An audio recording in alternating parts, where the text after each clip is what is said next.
metropolitan, municipal and district assemblies with the resources, capacity and authority needed to respond effectively to the needs of citizens. She made the remarks at the opening of the second National Dialogue on Decentralization and Responsive Governance in Accra.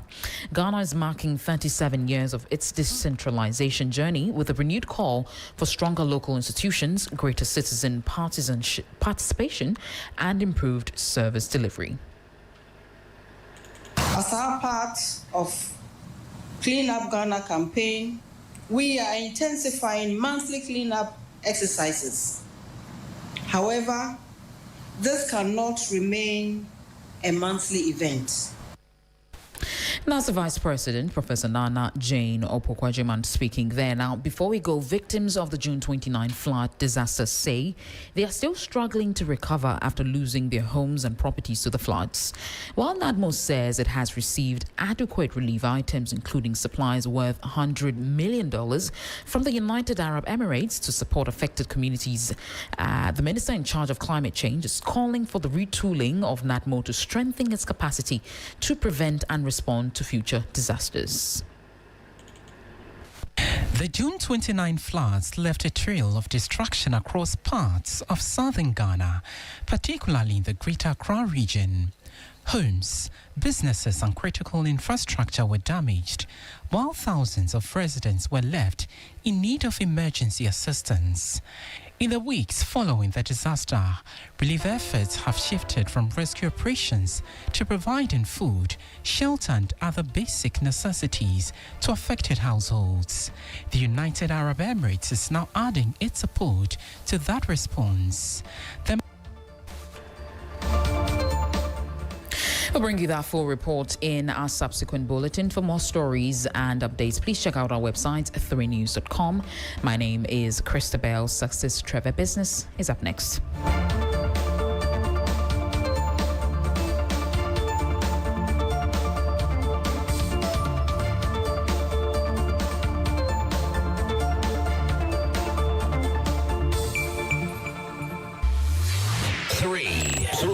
Three FM.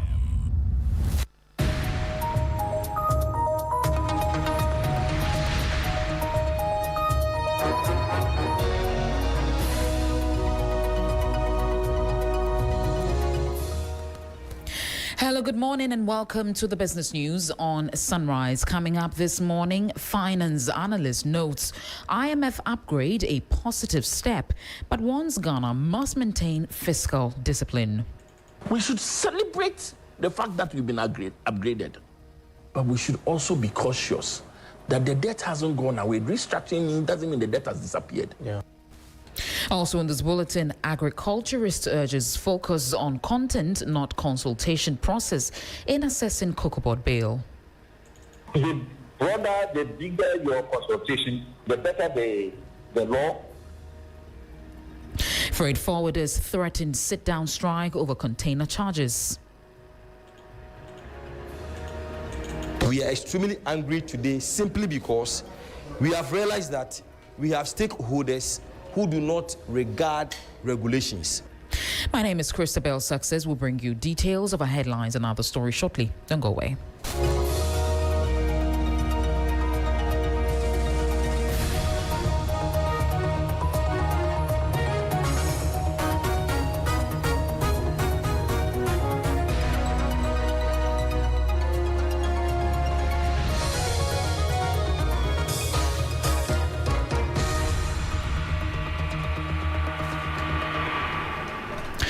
The Chief Executive Officer for Dalex Finance, Joe Jackson, has cautioned Ghana against easing fiscal discipline following the International Monetary Fund's IMF decision to upgrade the country's debt sustainability analysis rating from high risk to moderate risk of debt distress. He warned that the nation's debt burden remains significant despite recent progress. Speaking on business focus on, the finance analyst said the IMF's upgrade should be reviewed as recognition of Ghana's progress rather than a signal that the country's debt challenges have been resolved. As for the right boxes we are ticking, the challenge is not about ticking the right boxes. It's about looking at what we've done that has brought us here and asking ourselves that, is it time to let loose or it is time to keep the pace and the discipline? You see, as for the foundation now, it has been built, but the house is not completed yet. The IMF says, you've done well. You are not at risk anymore. But that doesn't mean that the debt has disappeared. The debt is still there. The debt was restructured. Rates were created, were agreed with our debtors so that we could have some breathing space. Maturities were extended so that instead of paying our debt at that time, 2-3 years ago, it was extended, but it will still come due. So we should celebrate the fact that we've been upgraded, but we should also be cautious that the debt hasn't gone away. Restructuring doesn't mean the debt has disappeared. That was the voice of the Chief Executive Officer for Daleks Finance, Joe Jackson.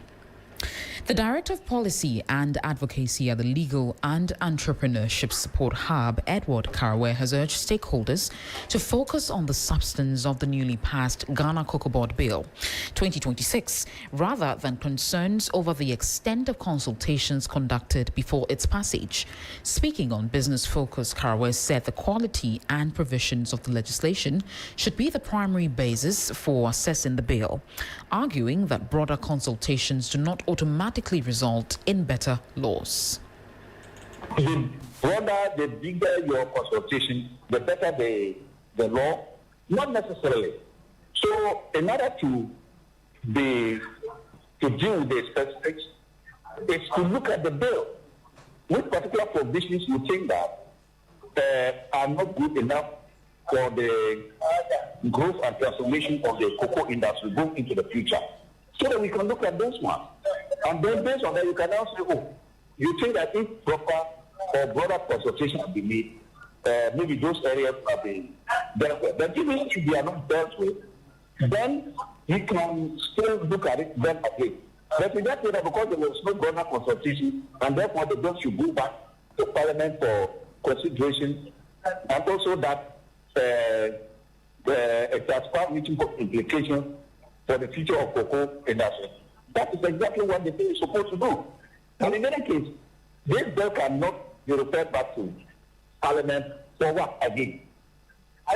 What are the weaknesses of the bill?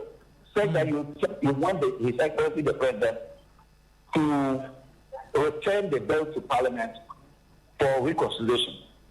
I am not seeing it. Edward Karaway is the Director for Policy and Advocacy at the Legal and Entrepreneurship Support Hub.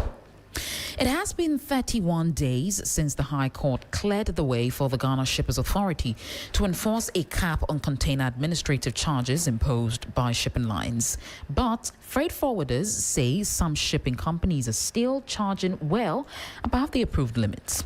The Ghana Institute of Freight Forwarders says the situation could trigger a sit-down strike in the coming days. And one shipping says they won't beat us, because they are the Lord themselves. Anger and frustration among freight forwarders and clearing agents at Ghana's ports as they accuse some shipping lines of charging administrative fees well above the approved cap. The Ghana Shippers Authority has set an interim limit of 720 Ghana cedis per one standard 20 shipping container, following complaints over high charges. The High Court on 10 July dismissed an application by shipping companies seeking to stop enforcement of the directive. But freight forwarders say some shipping lines continue to charge thousands of cedis. We are extremely angry today simply because we have realized that we have stakeholders who do not regard regulations, who do not obey the laws of the industry, who think they are bigger and better than everybody in the industry, so they do whatever they want. They do everything at their whims and their caprices.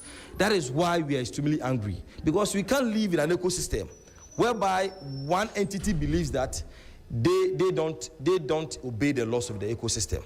The Ghana Institute of Freight Forwarders laments that the continued charges are increasing the cost of doing business at the ports. It is demanding full enforcement of the directive and has threatened a sit-down strike if the situation is not resolved. If you keep talking and you don't get the needed result, you demonstrate. We are going to demonstrate big time. That is why we didn't want to get there. But with what is happening, we have no option to demonstrate, to go on sit-down strikes. We are going to bear our teeth to the government. Because if the government decides not to apply the law, not to punish them, not to discipline them, but we citizens should suffer, then we are going to prove to the government that indeed we have social contract with the government.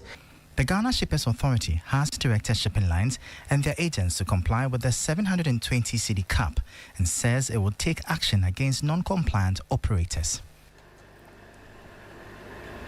Before we go, the board chair of the Securities and Exchange Commission, SEC, is calling for amendments to Ghana's corporate insolvency law to establish a special framework for financial institutions. Dr. Anane Entry argues that the current insolvency framework does not provide adequate protection for depositors when financial institutions collapse. He argues that depositors are at the core of the banking business and should not be treated like ordinary unsecured creditors after entrusting their funds to financial institutions. According to the SEC board chair, giving depositors stronger legal protection would help safeguard their funds while also strengthening confidence in Ghana's financial sector. Dr. Anane Entry says Section 107 of the Corporate Insolvency and Restructuring Act places depositors too low in the order of priority during liquidation, despite their funds being the primary source of financing for banks and other deposit-taking institutions. Under the law, it's like the depositors are only placed above shareholders, preference shareholders and ordinary shareholders. That is how bad I think our law is, that it doesn't give a serious attention to depositors' funds. The SEC board chair says the law must therefore be amended to create a special framework for financial institutions, arguing that stronger protection for depositors will also help preserve investor confidence in the financial sector. As for liquidation or whatever, it's like death. You can't write it away. Definitely a company, one or two companies may suffer going into distress and entry into liquidation. But if it's a financial institution, I think that we should make the provision better to cater for the depositors who have given their money to you. Because those, I call it trust money. There's an element of trust. We'll now take a look at how the cedi is faring against major trading currencies and how some of key commodities are also faring on the global market. On the interbank foreign exchange markets, where banks trade amongst themselves, the dollar is selling at 11 cedis 77 pesewas. It's gained 1 pesewa. The British pound is selling at 15 cedis 92 pesewas. It's gained 6 pesewas. The euro is selling at 13 cedis 60 pesewas. It recorded no change. However, be guided that these figures could be higher at the Forex Bureau. On the global commodities market, Brent crude is trading at $87.65 per barrel. Gold is trading at $4,386.47 per ounce, up by $44.91. Cocoa is trading at $5,932 per ton, up by $37.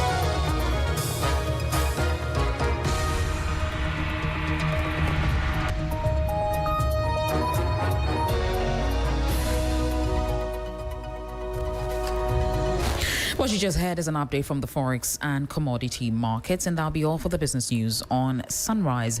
For more business stories, please check out our website, 3news.com. My name is Christabel Success Trevor. The rest of the Sunrise team are on standby. Don't go away.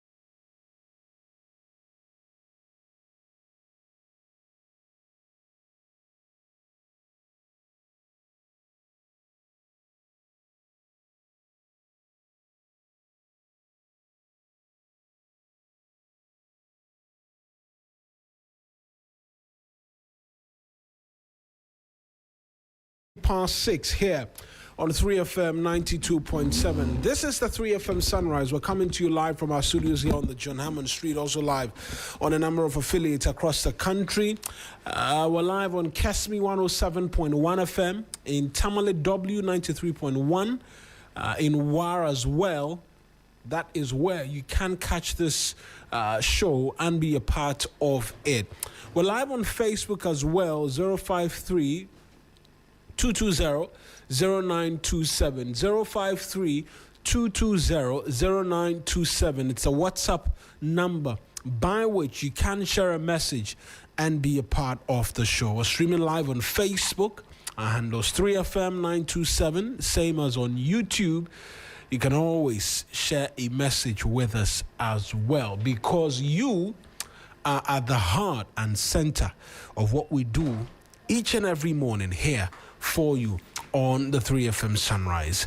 And we kickstart every morning with a message, one that seeks to leave us thought-provoked amongst many other things. After which, we'll get into the weather updates, kind courtesy the Ghana Meteorological Agency, who always share quick updates with us as to what the day will look like, and even the state of the sea as well. Help us prepare and be on the lookout as we go on in the day. We'll start off, like I mentioned, with a quick message this morning. And today I want to speak to us about the power of an unsent message, right? Because there is a peculiar kind of strength that leaves no evidence, no photograph, and absolutely no applause, right? Sometimes not even another person will have an idea as to what has happened. It is a message that was written at 11:47 p.m. and deleted before midnight. The response that could have wounded someone or opened up certain wounds but remained unsent. The phone call postponed because anger was still doing the talking. Nothing happened. And that was precisely the achievement we chalked. Human beings are built for reaction. Something happens, emotion arrives, and the hand reaches for the phone almost instinctively. The faster the response, the more justified it can feel. But speed and wisdom are not the same thing. Anger is particularly persuasive in the moment. It presents itself as honesty. Pride in that moment will present itself as dignity, and hurt will present itself as permission for you to proceed. Then suddenly, saying exactly what is being felt begins to feel like courage. It isn't always courage. Sometimes it simply is impulse wearing a confident face. So, a lot of people will tell you that there is wisdom in creating a little distance between what is felt and what is done. That distance can be 5 minutes, an evening, a night's sleep, and sometimes even longer. The Bible puts it beautifully in the book of Proverbs that a fool gives full vent to anger, but the wise quietly holds it back. You notice that wisdom does not require the absence of anger. It requires refusing to give anger complete authority. Restraint is not weakness. It is the ability to carry a powerful emotion without allowing it to make a permanent decision. Because some words cannot be called back. Some messages can change the temperature of a relationship in seconds, and some victories feel very different the following morning. So there will be moments today when the easiest thing will be to respond immediately. Perhaps the wiser thing will be to leave the message sitting there. Let the emotion exhaust itself. Let perspective arrive. Let tomorrow's mind have a voice in today's decision. Because sometimes the most powerful message is the one that never leaves the phone. Not everything that can be said deserves to be said. And not every feeling deserves to be an action. That is our message of motivation for this morning. It will settle us beautifully into the weather. Kind Ketsi, the Ghana Meteorological Agency, who amongst many things say that mist and fog are expected over some coastal forests and hilly areas today, with rain possible in parts of the Oti region. Sunshine will break through at intervals during the afternoon before thunderstorms or rain develop over parts of the middle transition and northern sectors later on in today. And so, with the weather as well out of the way, let me say big good mornings to Codjoe, who's already in here in studio with me. I trust that all is well. You had a peaceful rest. Yes. Good morning to yourself, Mawuena, and our lovely listeners. I'm going to ask a trick question, right? What most are you looking forward to talk about today? I know there's a lot developing, right? From AXA to the Ghana Bar Association writing and saying that will give people their much-deserved break. There's also an indication of possible shortages as well as to ARVs and some other medication for persons living with HIV. Just a quick glean as to your thinking and your mind. I know the AXA thing has been... Yes. I mean, the AXA conversation is trending. It's been in the news since it came up. And Ghanaians are eager. They want to hear something. And beyond hearing, they want to see institutional action. People must be held accountable, and the fight against corruption continues. But aside that, there's the cocoa bill as well. The real content is now emerging. And then there's also the PBC and farmer arrears, no new full reconciliation. And then the usual gold board, US $10.8 billion forex claim meets a traceability problem, which has been highlighted. And then we have the Ofori Atta criminal case returns in August 27th, as issued by the OSP as well. And of course, the legal vacation, the GB has entered the Edubwahine dispute. So those are all issues that I received as part of my brief this morning from my team. And it will be awesome to touch on some of these things. Right then, 053-220-0927, 053-220-0927. That's where you can as well share your message and quick thoughts with us as we get into some great music right now. Kind Ketsi, DJ Fail.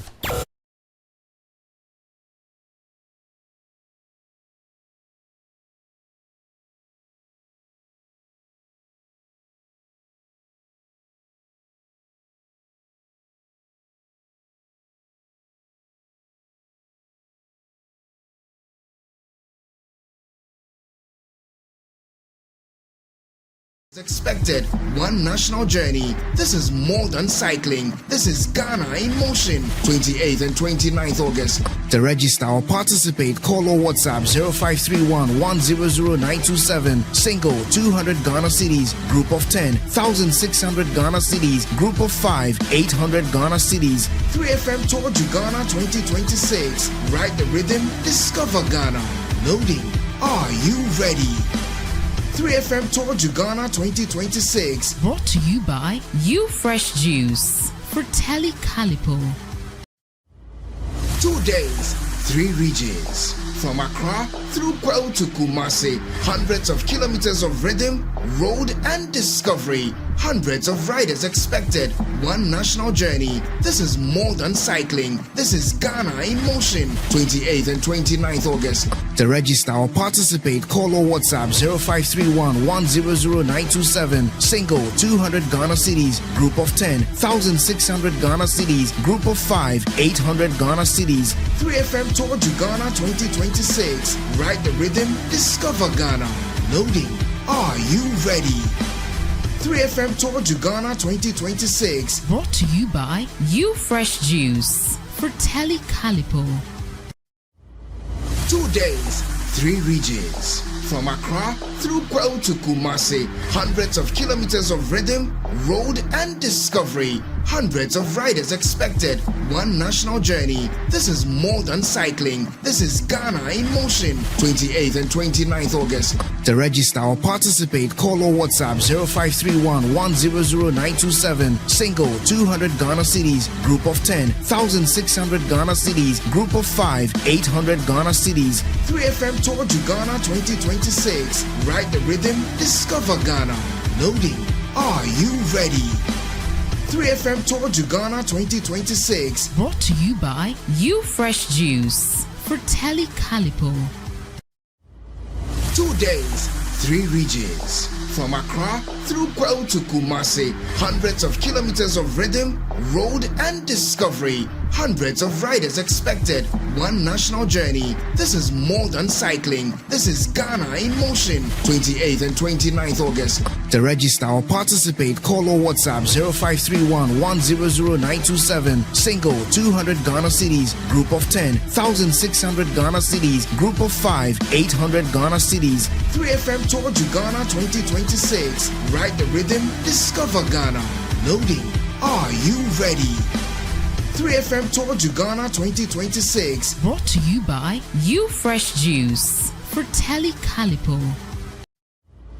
2 days, 3 regions. From Accra through Kwao to Kumasi, hundreds of kilometers of rhythm, road and discovery. Hundreds of riders expected. One national journey. This is more than cycling. This is Ghana in motion. 28th and 29th August. To register or participate, call or WhatsApp 0531 100927. Single 200 Ghana cedis. Group of 10 1600 Ghana cedis. Group of 5 800 Ghana cedis. 3FM Tour to Ghana 2026. Ride the rhythm. Discover Ghana. Loading. Are you ready? 3FM Tour to Ghana 2026. Brought to you by You Fresh Juice. Fratelli Calipo. 2 days, 3 regions. From Accra through Kwao to Kumasi, hundreds of kilometers of rhythm, road and discovery. Hundreds of riders expected.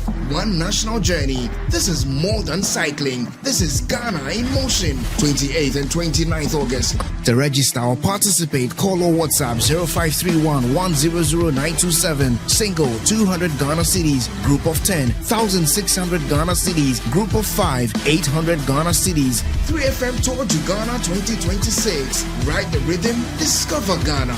Loading. Are you ready? 3FM Tour to Ghana 2026. Brought to you by You Fresh Juice. Fratelli Calipo.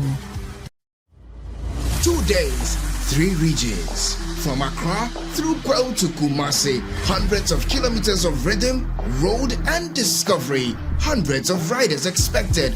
One national journey. This is more than cycling. This is Ghana in motion. 28th and 29th August.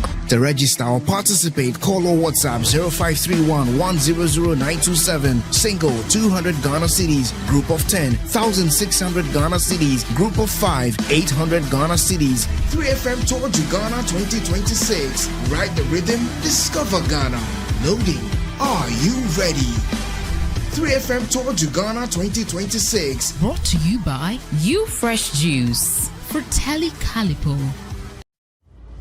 2 days, 3 regions. From Accra through Kwao to Kumasi, hundreds of kilometers of rhythm, road and discovery. Hundreds of riders expected. One national journey. This is more than cycling. This is Ghana in motion. 28th and 29th August. To register or participate, call or WhatsApp 0531 100927. Single 200 Ghana cedis. Group of 10 1,600 Ghana cedis. Group of 5 800 Ghana cedis. 3FM Tour to Ghana 2026. Ride the rhythm. Discover Ghana. Loading. Are you ready?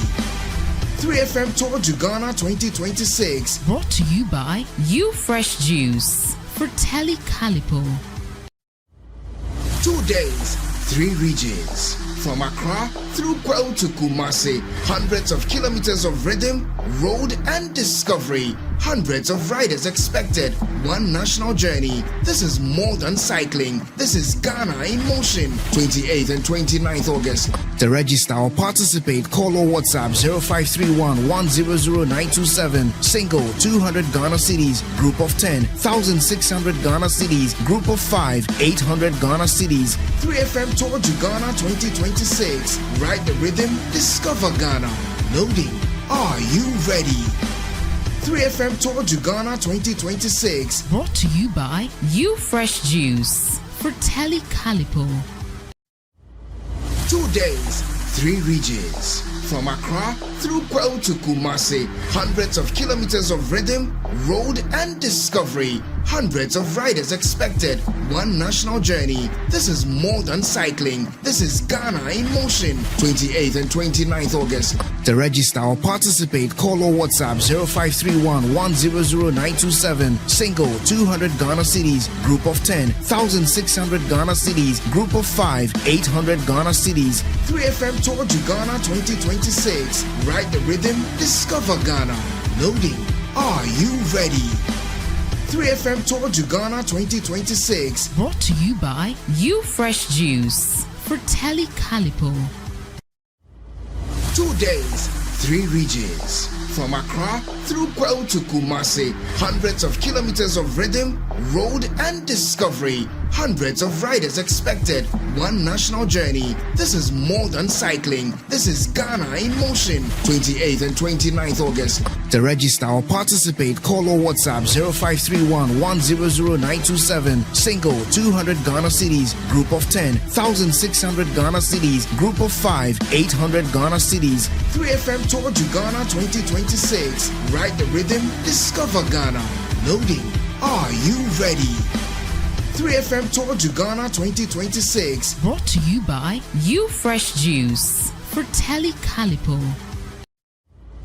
2 days, 3 regions. From Accra through Kwao to Kumasi, hundreds of kilometers of rhythm, road and discovery. Hundreds of riders expected. One national journey. This is more than cycling. This is Ghana in motion. 28th and 29th August. To register or participate, call or WhatsApp 0531 100927. Single 200 Ghana cedis. Group of 10 1,600 Ghana cedis. Group of 5 800 Ghana cedis. 3FM Tour to Ghana 2026. Ride the rhythm. Discover Ghana. Loading. Are you ready? 3FM Tour to Ghana 2026. Brought to you by You Fresh Juice, Fratelli Calipo. 2 days, 3 regions. From Accra through Kwao to Kumasi, hundreds of kilometers of rhythm, road and discovery. Hundreds of riders expected. One national journey. This is more than cycling. This is Ghana in motion. 28th and 29th August. To register or participate, call or WhatsApp 0531 100927. Single 200 Ghana cedis. Group of 10 1,600 Ghana cedis. Group of 5 800 Ghana cedis. 3FM Tour to Ghana 2026. Ride the rhythm. Discover Ghana. Loading. Are you ready? 3FM Tour to Ghana 2026. Brought to you by You Fresh Juice, Fratelli Calipo. 2 days, 3 regions. From Accra through Kwao to Kumasi, hundreds of kilometers of rhythm, road and discovery. Hundreds of riders expected. One national journey. This is more than cycling. This is Ghana in motion. 28th and 29th August. To register or participate, call or WhatsApp 0531 100927. Single 200 Ghana cedis. Group of 10 1,600 Ghana cedis. Group of 5 800 Ghana cedis. 3FM Tour to Ghana 2026. Ride the rhythm. Discover Ghana. Loading. Are you ready? 3FM Tour to Ghana 2026. Brought to you by You Fresh Juice. Fratelli Calipo. 2 days, 3 regions. From Accra through Kwao to Kumasi. Hundreds of kilometers of rhythm, road and discovery. Hundreds of riders expected.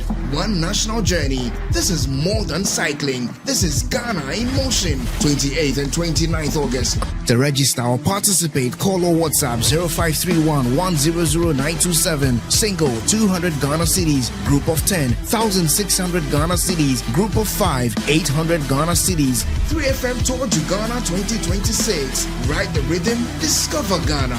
Loading. Are you ready? 3FM Tour to Ghana 2026. Brought to you by You Fresh Juice. Fratelli Calipo. 2 days, 3 regions. From Accra through Kwao to Kumasi. Hundreds of kilometers of rhythm, road and discovery. Hundreds of riders expected. One national journey. This is more than cycling. This is Ghana in motion. 28th and 29th August. To register or participate, call or WhatsApp.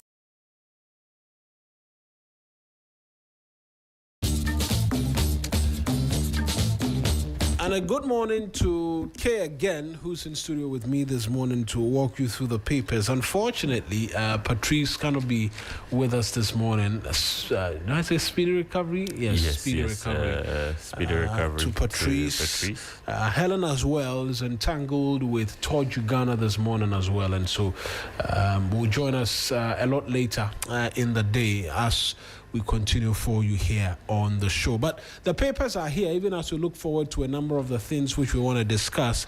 We'll walk you through what the newspapers are saying first. I'll take you online, and then we get into a bit more in terms of some of the conversations which have been rearing their head over the last few days, right? Yes. Okay, you have a few of the papers? Yes, so this morning on the Citizen, it says Jalil, company terrorizing property owner using lanyards with the connivance of police. And Dr. Beifi Abdul Mushin sparks fresh debate on dual citizenship and Ghana's highest offices. Teachers petition Minister for Education call for the immediate suspension and comprehensive review of the revised visual arts curriculum.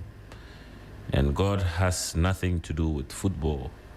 Saint Sark launches fierce attack on World Cup prophecies. GTTIA commends President for restoring Achimota Forest to protected reserve.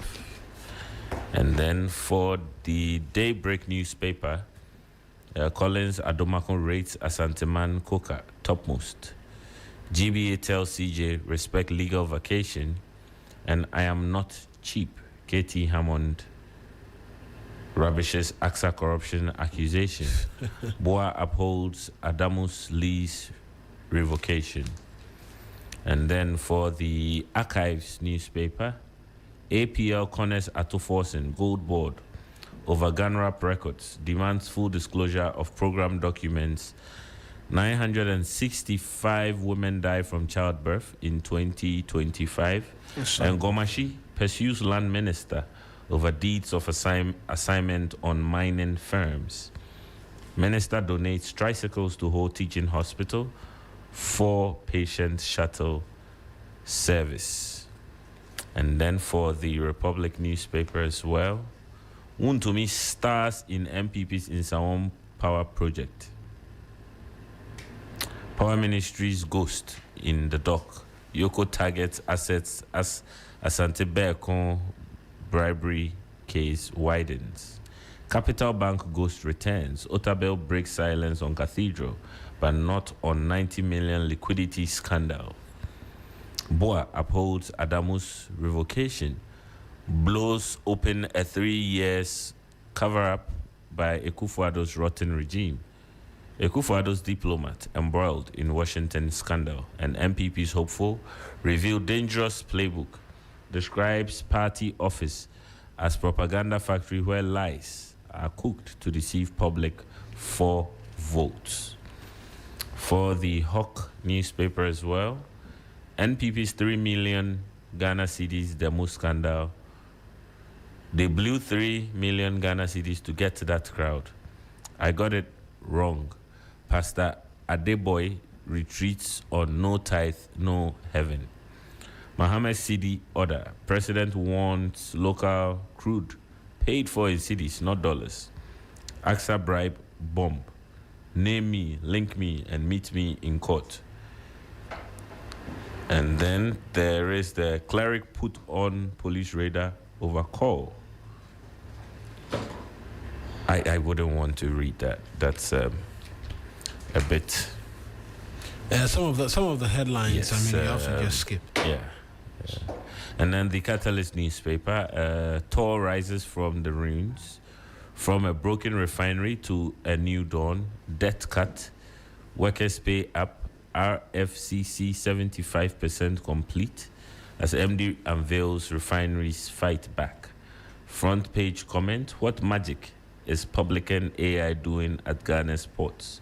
Yoko escalates Beko bribery probe.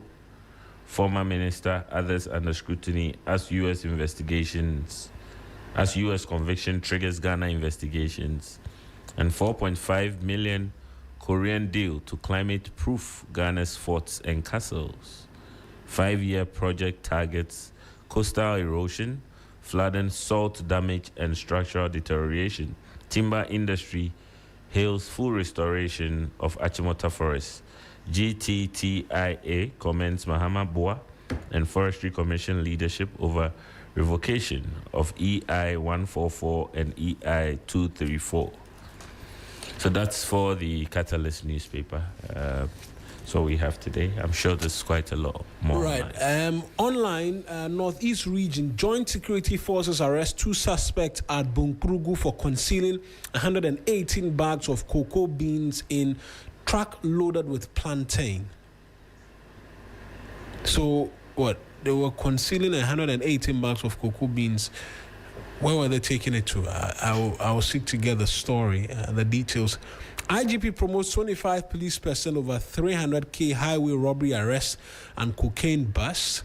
I did not demand or receive money from convicted Asante Beko, former power minister.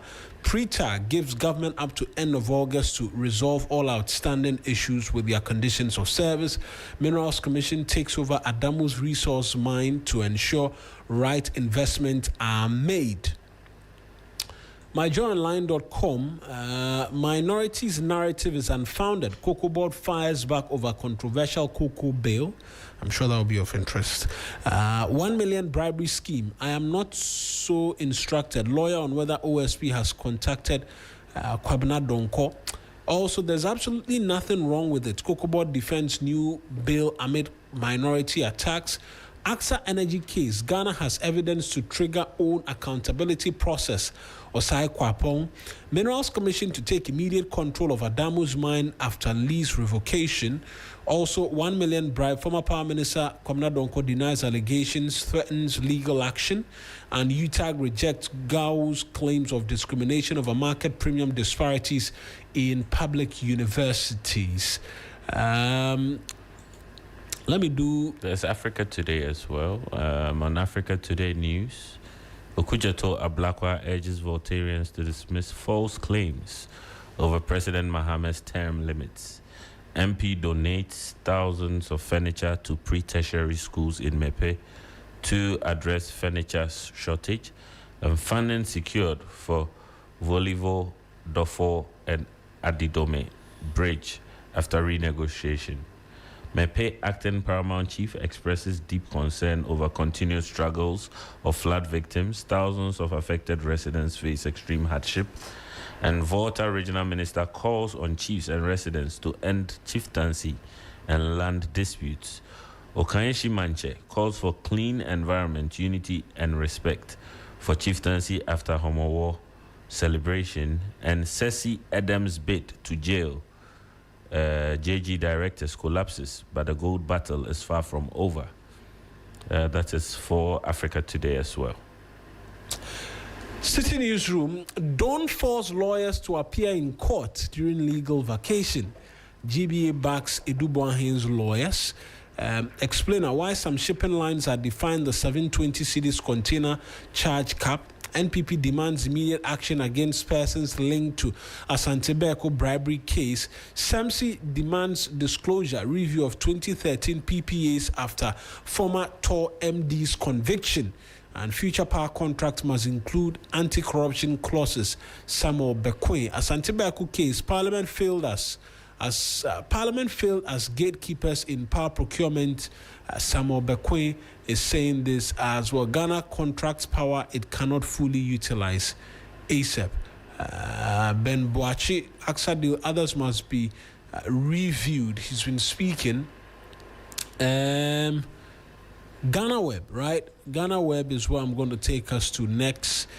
Behave yourself. Katie Hammond blasts journalists over did your client take the money question. I think we all know where that is from. My colleague Kemini Amano was speaking with him yesterday, and he reacted in that manner. Duncan William calls for prayers to restore Ghana's polluted water bodies from galamsey poisoning. Apologize to Apenyo Mark and Martin Pebu tells Nanaya Jantwa. Missing Obuasi gold trader found dead in a bush.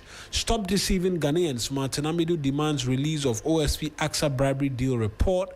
And Apenyo Markin replies to Sami Jemfi over hateful comments. Right? We're going to start getting the details, or you have a fair bit of paper still. For now, no. But I think I'd like to touch on this story. It says 4.5 million Korean deal to climate-proof Ghana's forts and castles. You know, Ghana to receive 4.5 million US million intervention from the Korean government to strengthen the country's capacity to protect its historic forts and castles from the growing effect of climate change. The 5-year project, which will run from 2026 to 2030, will initially target 6 selected heritage sites in Greater Accra and Volta regions where coastal erosion, flooding, salt-induced deterioration, cultural instability, and extreme weather are increasingly threatening Ghana's heritage assets. The Minister of Tourism, Culture and Creative Arts, Ablaji Fagomashi, disclosed the initiative while outlining government's programs to transform the tourism, culture, and creative arts sector. It's interesting, but I'm wondering why the central region was left out. They have the longest coast in the country. And you're expecting they would have been part of the beneficiaries? Yes. I'm sure there's probably another face to that, but that's just what comes to my mind first. But it's good that when we bring in such deals or such interventions, because it looks like the climate proof conversation or climate change conversation is something a lot of people are still getting acquainted with. So I'm hoping it doesn't end there as just a publication or a speech, and even the implementation or execution of the project initiative would be, considered with the campaign, an awareness campaign as well. Yeah. Right. I'm going to try and get us a bit more in terms of details as to that story on 3news.com about suspects concealing cocoa bags. I think you help us ease into the bill, the cocoa board bill, and the conversation surrounding it, because I'm sure the bill will have something to do with persons who are engaged in activities like this. Now, a collaborative security operation led by the Bunkpurugu Immigration Command has intercepted 118 bags of cocoa beans concealed beneath a shipment of plantains along the Bunkpurugu border road. Now, 2 suspects are currently in police custody following the operation, which was initiated based on intelligence provided by the Regional National Security Coordinator. Now, according to official reports, the operation took place at approximately 17:30 GMT on August 9, which is 5:30. Acting on intelligence provided by the Northeast Regional National Security Coordinator, NS Bawanen Guat, a multi-agency task force. Okay, I want to skip that. They intercepted a Hyundai truck with registration while the vehicle was transporting plantain. A thorough search conducted revealed a sophisticated concealment method. Beneath the layer of plantains, they discovered 118 bags. Where was it headed? The story doesn't tell us. The story doesn't tell us as to where it was headed. And you know why I'm interested in where it was headed. This is Northeast region, right? So possibly headed into Togo. I don't know how much they buy a bag, but I know our price is better than Cote d'Ivoire. Yeah. So I am wondering where they were taking the bags of cocoa to. Is it Togo? Because I know the beans are sometimes smuggled to Togo as well. Yes. But are the prevailing conditions, is the price per bag better off in Togo as compared to Ghana? Yeah, it looks like Ghana's pricing is better off than the other sister countries, like Cote d'Ivoire, for instance. So I'm doubtful if it's about price. But you see, let's not forget the PBS problem. PBC, I mean. Yeah, PBC. Yes, the PBC problem. The PBC problem still exists. There's some news on it, which we'll be getting into. But these delays, usually cause a lot of the farmers to act outside of expected norms, because they ought to survive. It's the source of their livelihood, and that's one of the things I think most advocates in the space have been championing, that it's important that the farmers receive what is due them on time. We need to build that culture of timely payments, so they are able to recoup their investments. Reinvest. Sometimes most of them even diversify, use those return on investments to go into other crop farming and things like that. So it's always important that they get their money back timely, so they are not tempted to. If we create an enabling environment for corruption or for smuggling, it will thrive. Yeah. So it's important, but that should also not be an excuse to be caught up with some of these things. Once the law prohibits something, it prohibits it, and we must uphold that. Right. I'm trying to see if my colleague Solomon Kanaluwe can join us over the phone lines, because he writes the story, so we can get a bit more in terms of details as well in relation to this. But even while we try and work the phone lines and engage him, there is what has been raging debates as to the new cocoa board bill, as has been passed by Parliament and is awaiting presidential assent.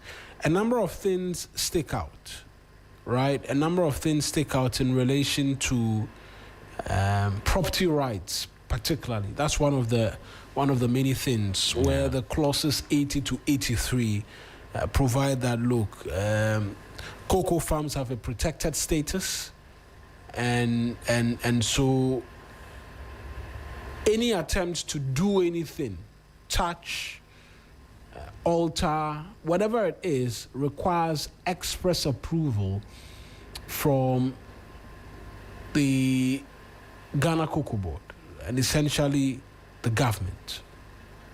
I mean, it stoked different debates. I see that Cocoa Board is responding and reacting in equal measure, seeking to explain away the fact that, look, amongst many things, they are seeking to protect what has been an important part of beyond economic status. It's also a part of our rich history as well, and all of that. Hence, the clauses and all. Where do you stand on this and the bill in its entirety, which is awaiting presidential assent? For me, I've gone through the bill. I think it's ambitious. It's an ambitious one, and in several aspects, genuinely reformist. But its stated purpose is to regulate and monitor the cocoa value chain, as well as support cultivation, manage buying, selling, and export, and promote value addition. But my position is that the bill is good, but there's still room for some changes. In which specific areas?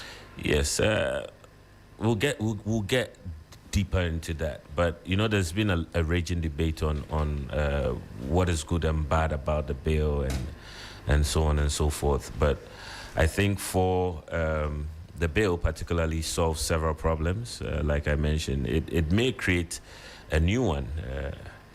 Cocoa Board now would be regulating the market. They will be participating in the market. They would also license those who compete in the market, control cocoa data, influence price, approve processes, and police compliance.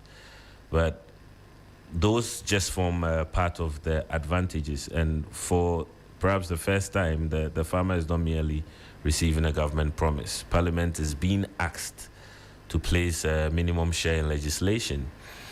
So if you look at clause 57, it says the producer price cannot be less than 70% of the gross free on-board price released by Cocoa Board. Importantly, gross FOB is identified as a sale price before deductions. So that is potentially powerful statutory protection for farmers. And that's why I mentioned that perhaps for the first time, the farmer is not just merely receiving a government promise.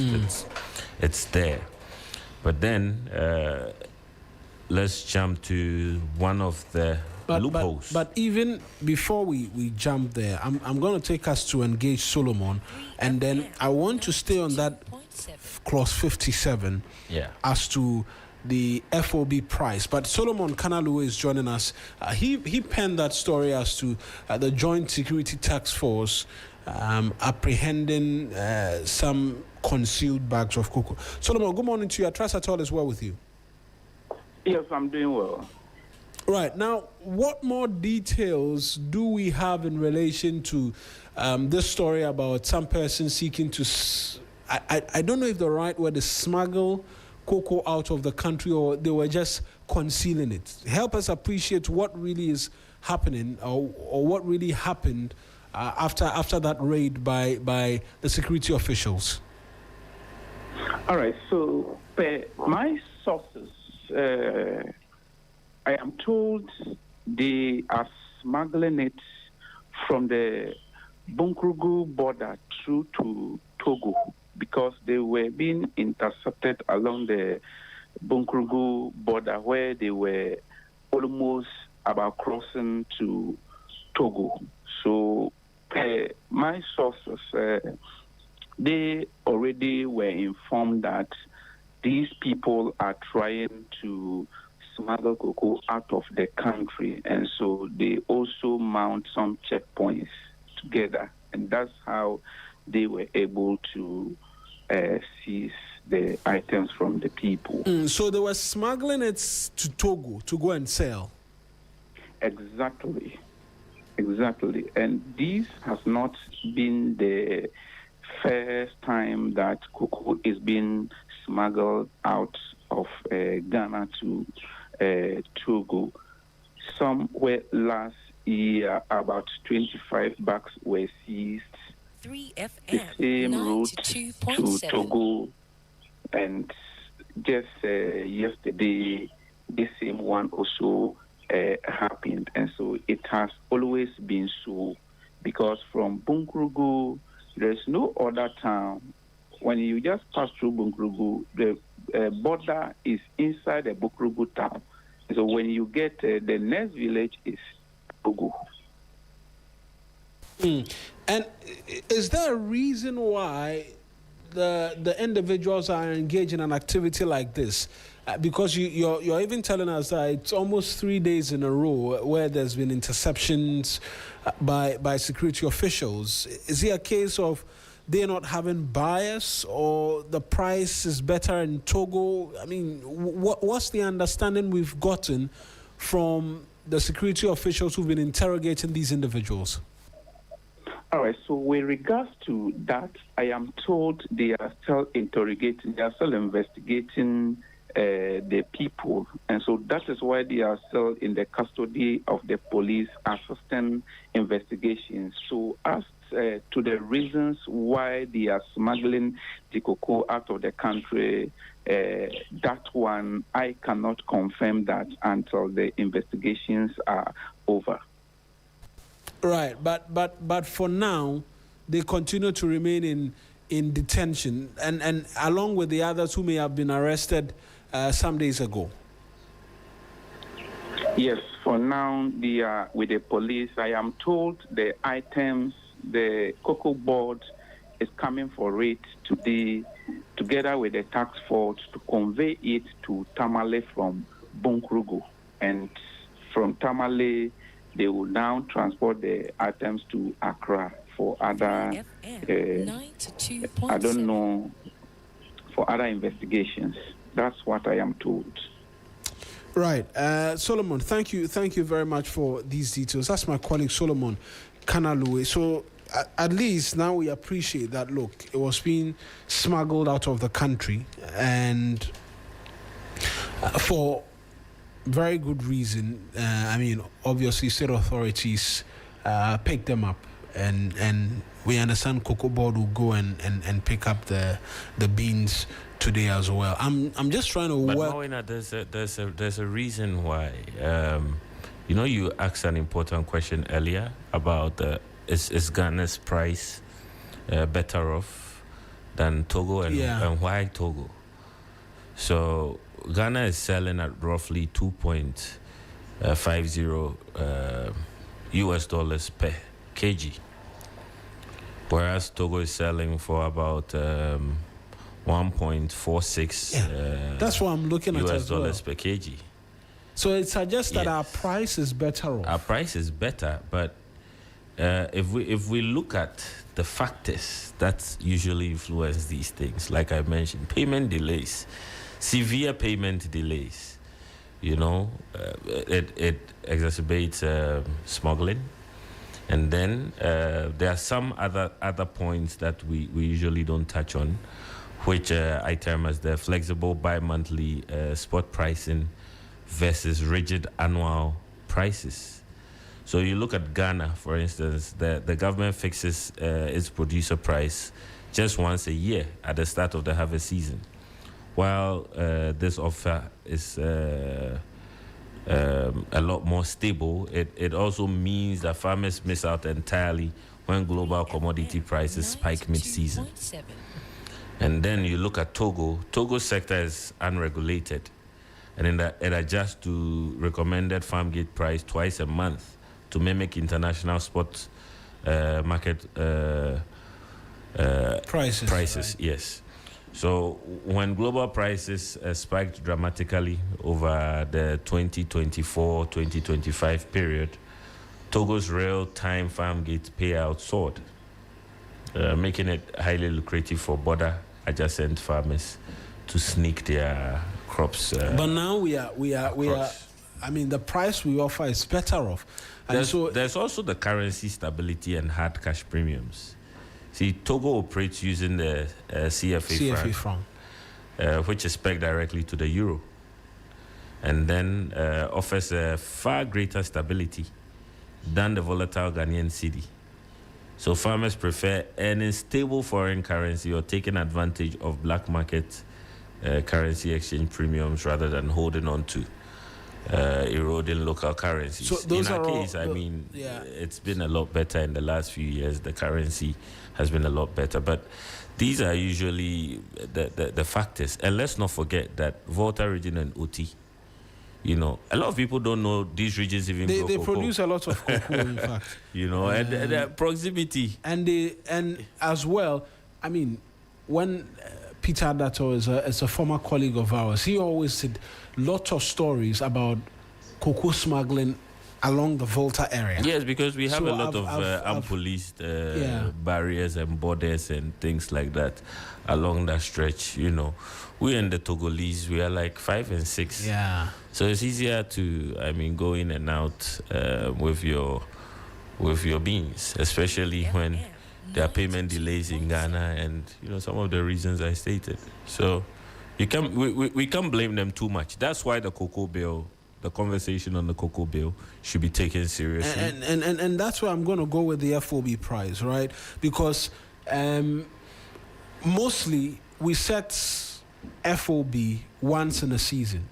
Yeah. And it doesn't change until the season ends and all of that.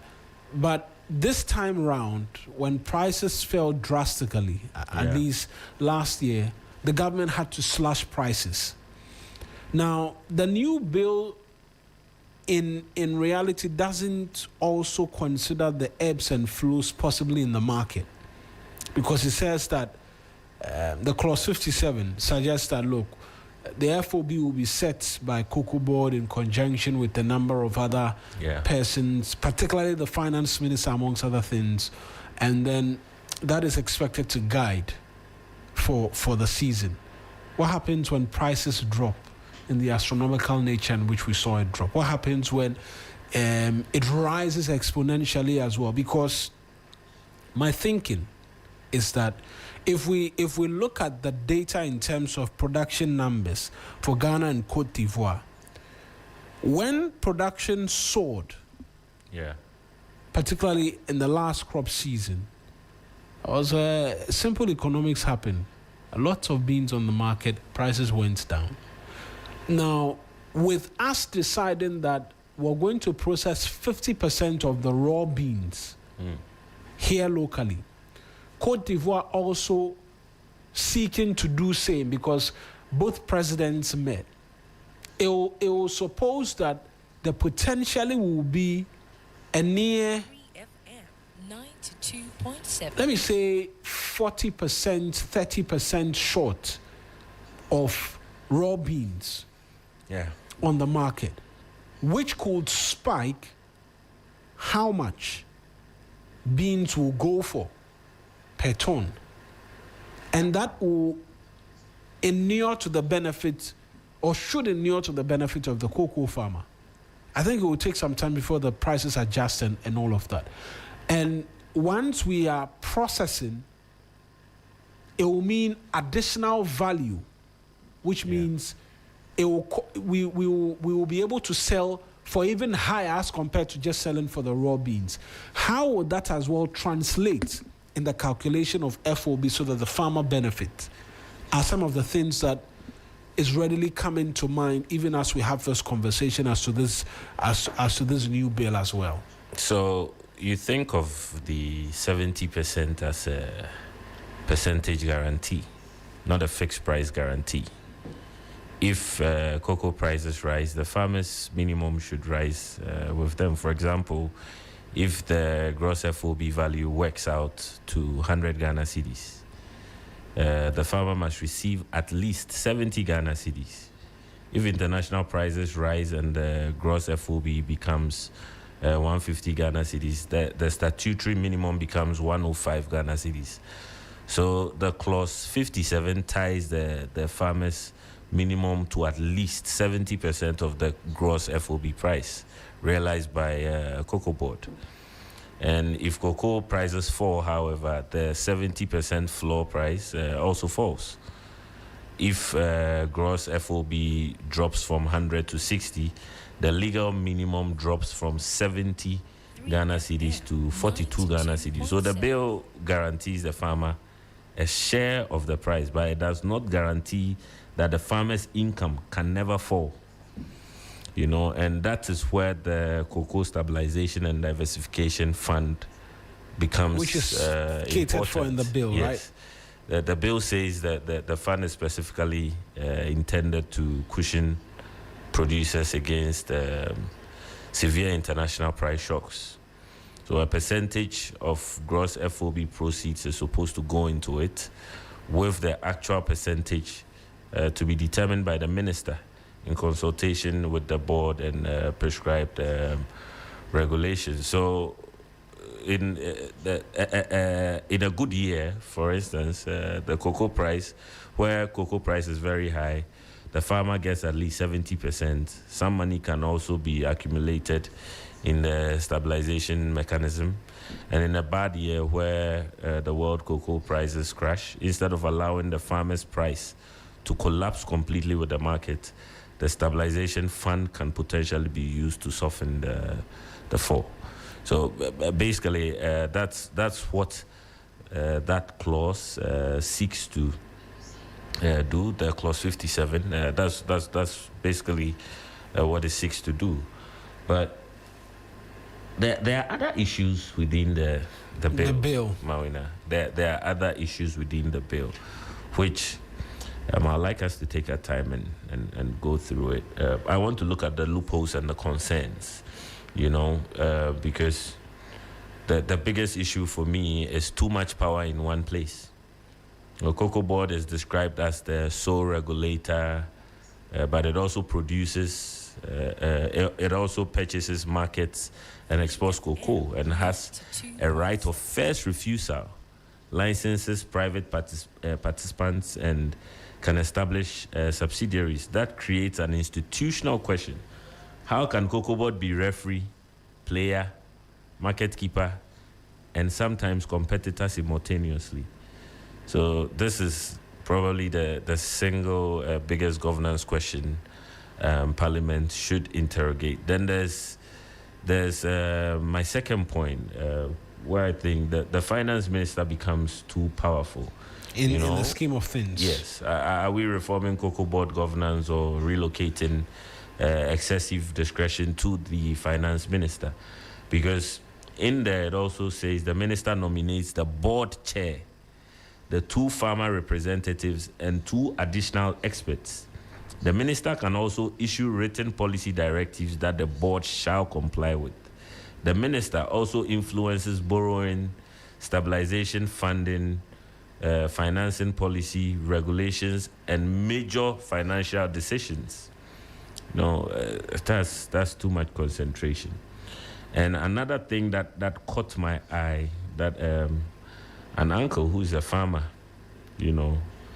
pointed out particularly. He was a bit concerned about it. He said only 2 farmers on a 12-member board. Good morning, uncle. He says only 2 farmers on a 12-member board. So there are 2 award-winning cocoa farmers on a 12-member board, and they are nominated by the finance minister. So that raises several questions. Why award-winning? Why award-winning? If they haven't won an award. Why not elected regional farmer representatives? And why should the minister choose the people who supposedly represent farmers?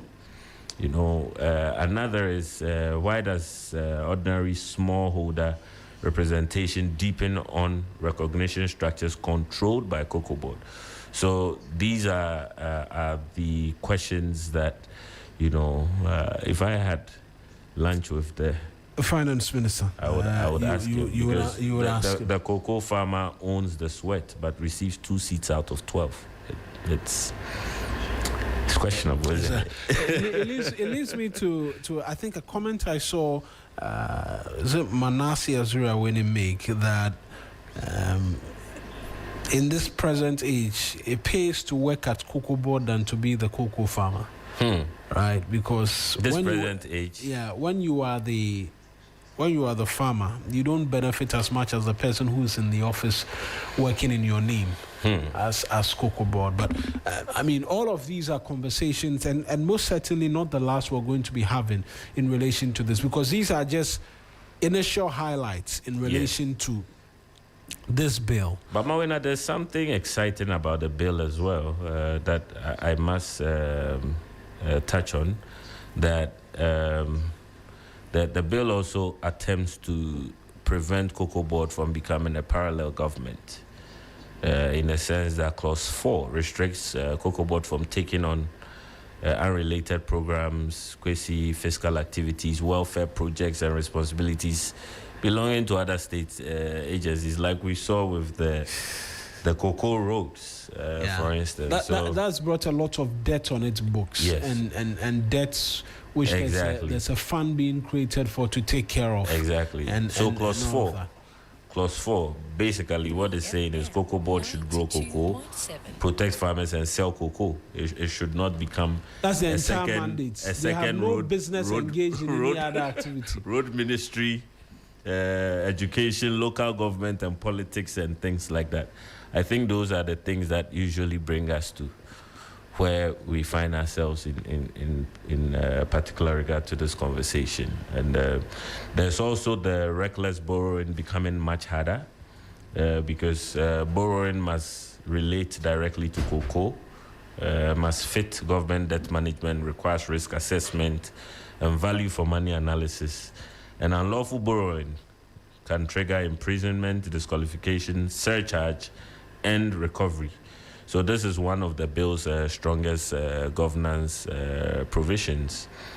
There's another part that says hedging becomes more accountable because the bill requires documented risk assessments, transparent counterparties, independent auditability, and publication of gains, losses, and impacts of farmer prices as well. So a bad hedge should no longer disappear into the phrase commercial confidentiality, like we usually see. Right.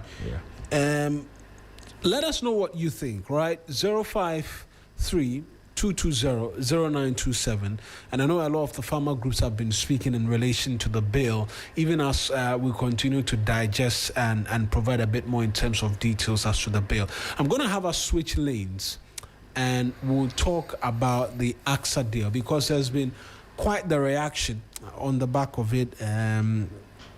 Different groupings have been speaking, but you can go on to Facebook right now, right? Because we have some news cards. I don't call them news cards. Infographics, right? Infographics in relation to the subject matter and the deal at a glance, really, and what we know. So AXA entered Ghana during the height of the Doomsor crisis. I think that's not lost on anybody. The deal was for a 370 megawatt emergency power project, and the country was under pressure to secure power and secure it very quickly because there was a crisis. I mean, companies were running commercials on TV, and Doomsor was like a central theme as part of. I remember Tigo doing a promo where they were giving away generators and other things for persons who were active users of the network, simply signifying the difficult times in relation to reliability in terms of power. Now, the agreement became part of government's emergency energy response. The transaction later became the focus of a U.S. bribery and money laundering case. So here are the timelines in relation to that agreement. December of 2014, Dr. Kwabena Donko was appointed as power minister, and he has categorically denied his involvement and the fact that he received any amount of money. Yeah. As early as 2015, was the peak of the crisis, AXA negotiations began to gather momentum because we were signing emergency power agreements. Yeah. In April 2015, there were key meetings and trips to Turkey. Then in May, we signed the agreement, still in wait of parliamentary approval, which we got in July of 2015. Then in August, AXA was publicly presented to the country by the president of the day. I mean, it was part of the many communications with respect to dealing with the power situation. Now, by April of 2020, the US SEC exposed the bribery allegations. So there was a civil case with respect to the matter, which was settled by Asante Kweku Beko. Around that time, he had been made MD of TOR, but when the ramblings began, he resigned because it wasn't a good look for the Republic of Ghana as well. Now, in 2022, he was in the UK, and an arrest was caused on behalf of the United States. It went on and on and on, and by 2024, he was extradited. And that's where the trial began until a conviction on all counts was secured on August 6th of 2026. Now, who received what is the critical point of conversation. The alleged payment trail has $250,000 discussed for the minister's senior advisor. Who was the minister's senior advisor is one of the questions which is being asked. $46,000, prosecutors say, was paid to members of parliament. Which members of parliament? Katie Hammond says they are not cheap. And so $46,000, he, to the best of his knowledge and the records available to him, was not a beneficiary of such an amount. So did he say they are not cheap or I am not cheap? I think it was singular. Yeah. Singular for him. I am not cheap. Yeah. Okay. I thought he was speaking for everyone. I thought he had become everyone's lawyer. Because when there's a public interest question and you're a parliamentarian, a former parliamentarian who played a role on a committee that supervised this nuisance, one will expect that your engagement with public will be measured and not dismissive. But rather what we've seen is a dismissive and snobbish attitude. Right. That's KT for you, but this is Codjoe for you too. No. We should stop entertaining some of those. Yes. His name is on there. He should start answering questions. What did he supervise? He says he didn't do it. He didn't supervise anything. Wasn't he on the committee? Sometimes they sit there and cha. When they are in opposition, it's a different question. When they're in power, it's a different question. Anyway. Fair enough. Now, there was some $5,000 as well, allegedly paid or given to 5 Ghanaian officials on a trip to Turkey. Yes. $5,000. Then there was... Was it per diem? Was it? So, it's part of the questions being asked, right? Whether it was per diem, it was something else, and all of that. But the judgment describes it as sponsored by the... Yes. AXA Energy. Yeah. 20,000 listed for PURC. 3FM 92.7. 20,000 listed for Gridco engineers. Yes. 20,000 listed for ministry personnel. And 25,000 listed for power team. Now, the conviction. Asante Kweku Beko was tried in the US. He was convicted on all counts, and the charges included foreign bribery conspiracy, foreign bribery violations, and money laundering conspiracy. Right? And so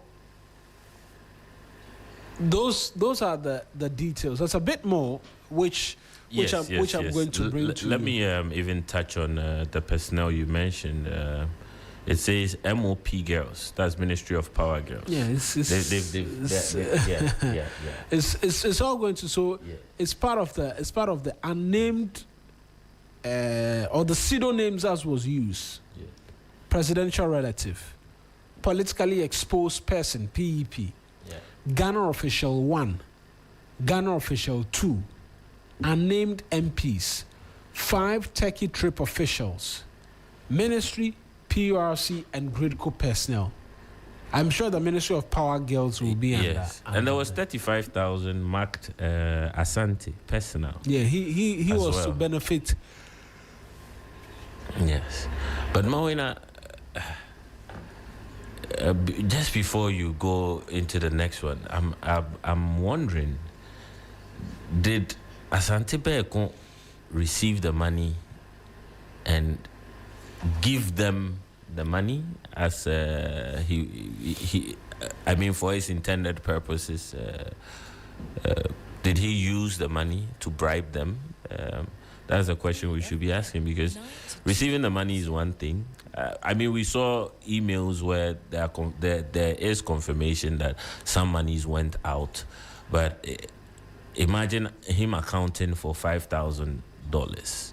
You know, is it evident that he gave $5,000, or he probably gave them $2,000 or $1,000?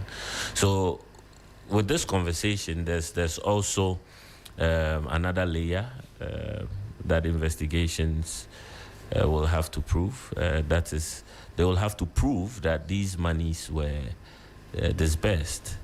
How about if they were given in cash? How about if he gave it to someone's brother who knew someone's driver to receive it? And these persons, they don't actually receive the money. I mean, and they received it. But you see, one can say, I didn't receive any money from Asante Beko. Yeah. And yes, it's ambiguous. It could mean two things. It could mean he did not receive any money from Asante Beko directly, or he did not receive any money from Asante Beko at all. So when someone says they didn't receive any money from Asante Beko, did not know Asante Beko, you know, we should definitely ask these questions. That is it that they did not receive money directly from Asante Beko, or they did not receive money at all? I mean, when you ask these questions, KT Hammond will say you are cross-examining.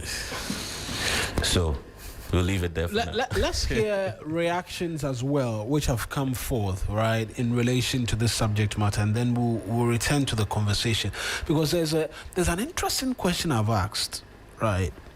Goldman Sachs. Yes. They walked away from possibly $11 million in fees because there was bribery of some Ghanaian officials, because AXA Energy was their client. Yeah.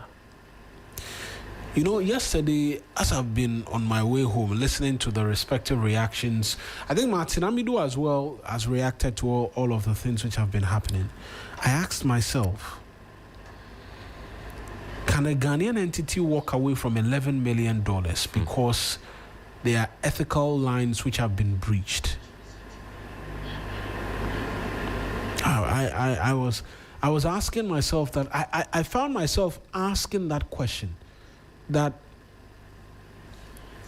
in the scheme of things, yeah, as a people, as institutions, as organizations, as you and I, do we walk away from $11 million because we do not like the manner in which something went ethically?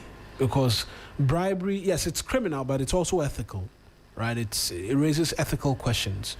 You walk away from $11 million because of ethical concerns. And so you say you don't want to be a part of the negotiations again, and so you walk away losing the client and then the amount of money.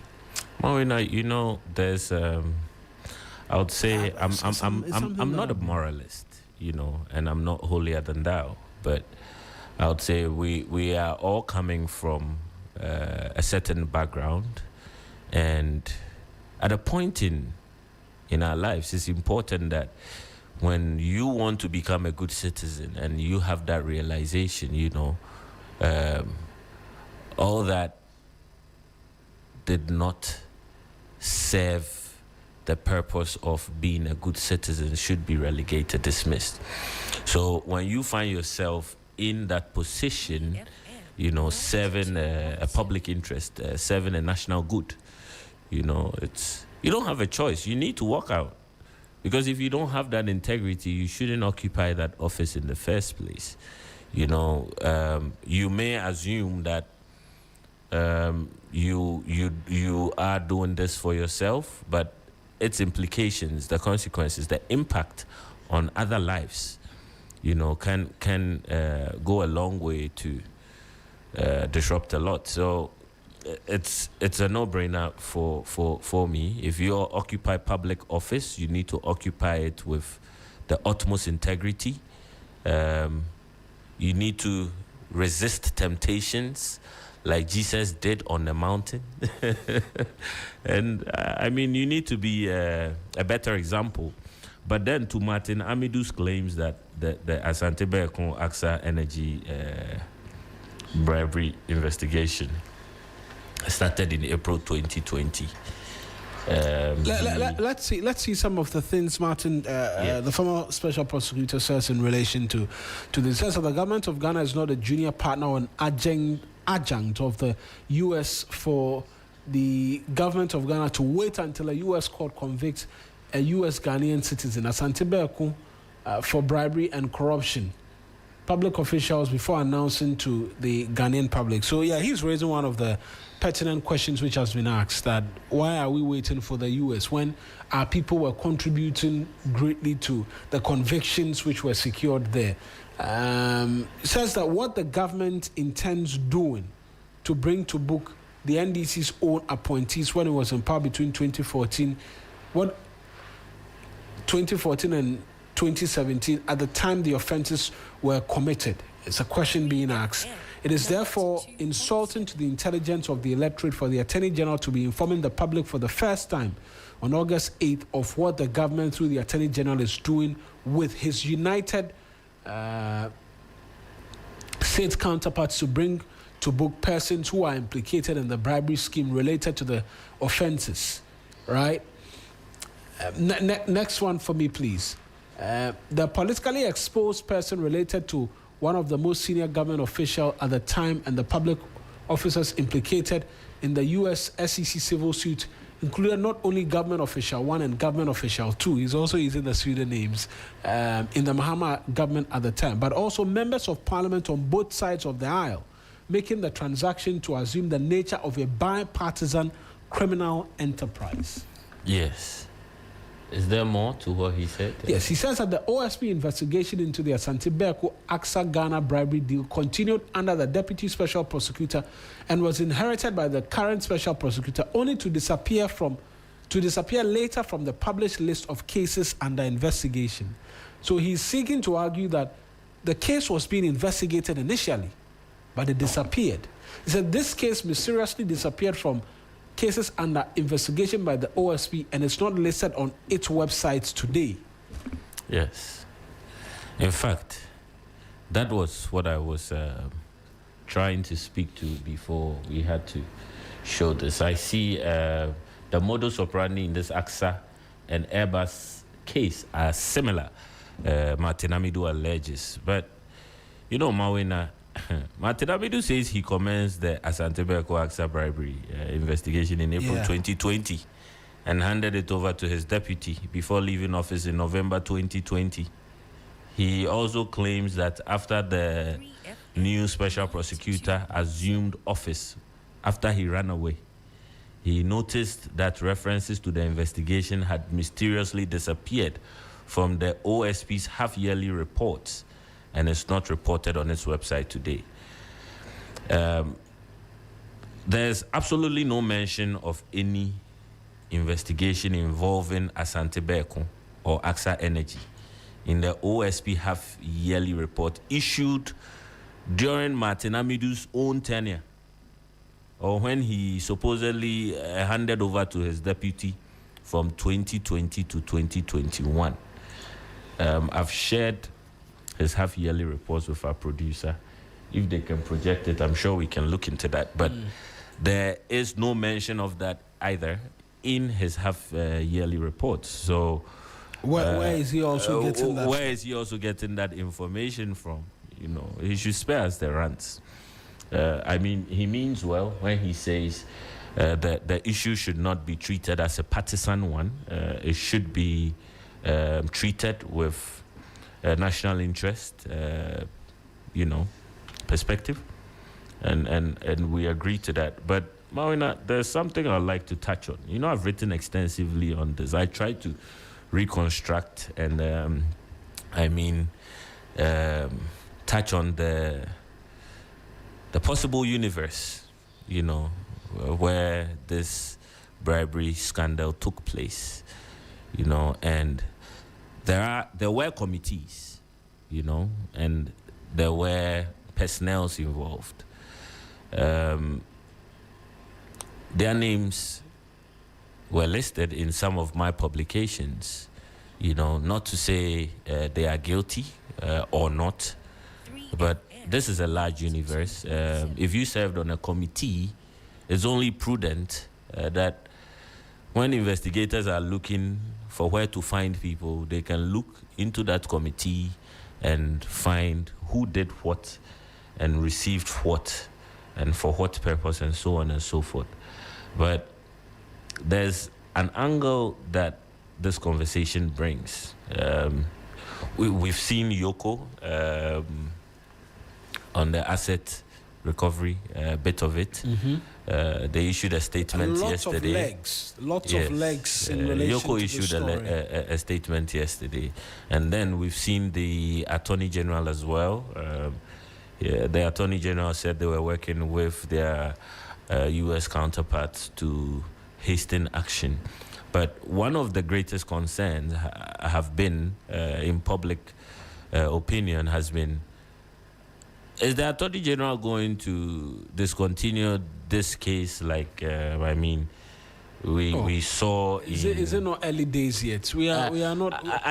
But these are justified questions because, there are issues of conflict of interest, because this is an Attorney General who served as a Deputy Attorney General at the time of the deal. So it means his institution was part of the negotiation process.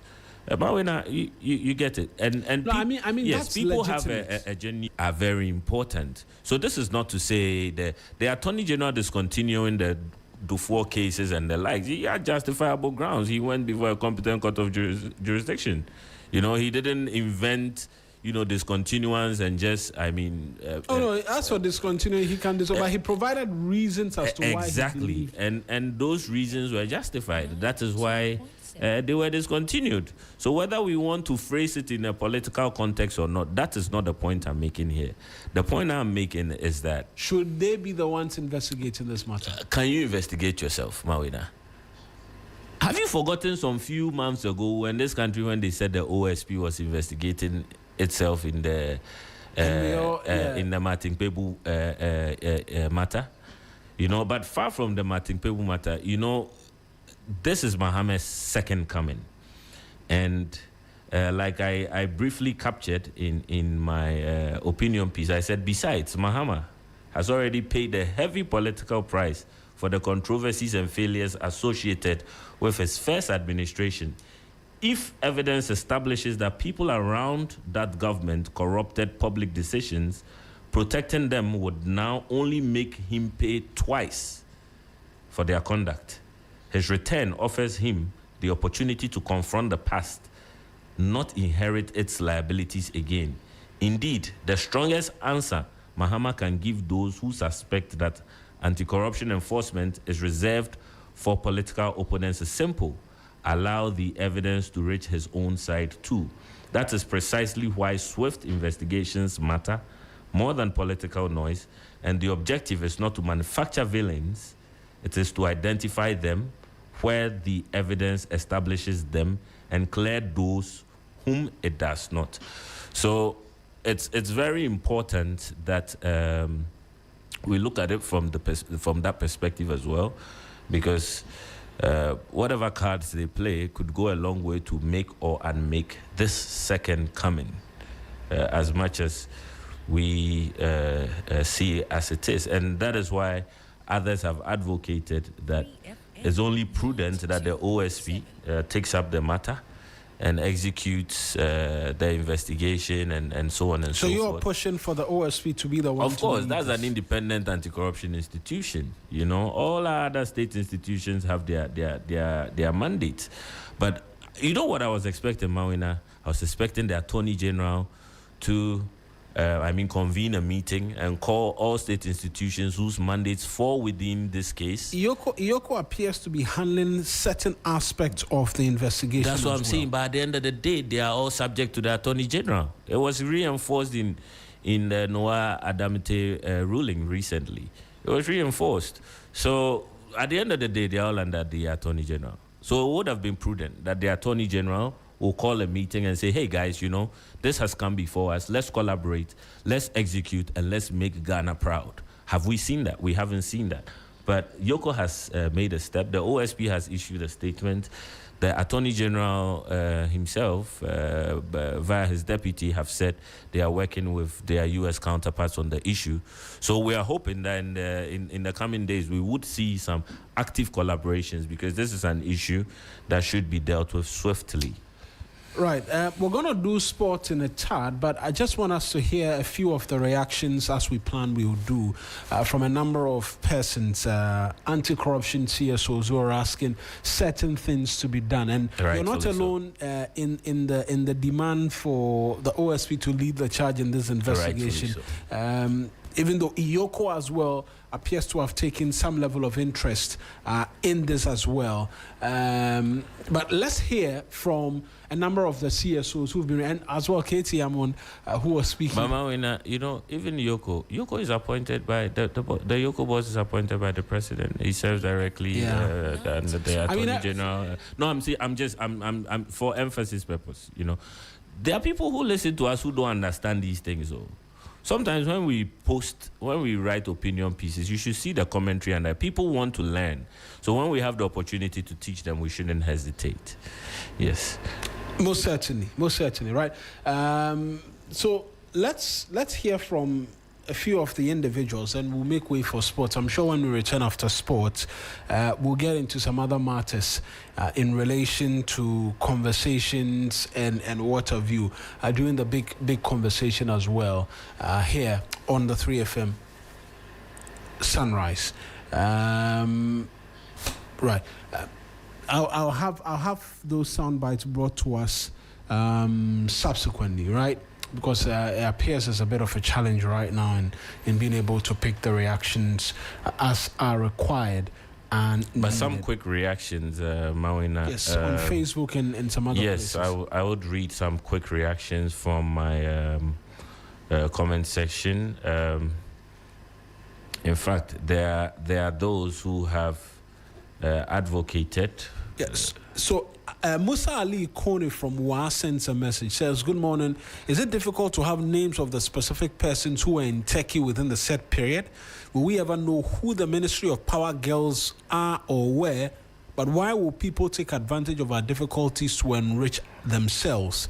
It is so irritating. He sends a message. You can do same as well. 053-220-0927. 053-220-0927. Whilst we try and get that, let me have us listen to a few of the reactions. Adam Sanano is a co-chair of the Citizens Movement Against Corruption. He spoke to us. 3FM 92.7. I'm expecting that, for example, the OSP, given the fact that they did assist, when the media report is provided, hopefully in a week or two, they will speak to these issues and carry us along. But I'm clearing my mind from what I know, that the challenge we face is the nature of the threshold of evidence required to procure a ruling that sanctions these people. We don't appear to be at that stage. There was some references to some negotiations to pay money, and then some were actually paid. So clearly, it's likely that some monies were not eventually paid. So yeah, I can see that lacuna.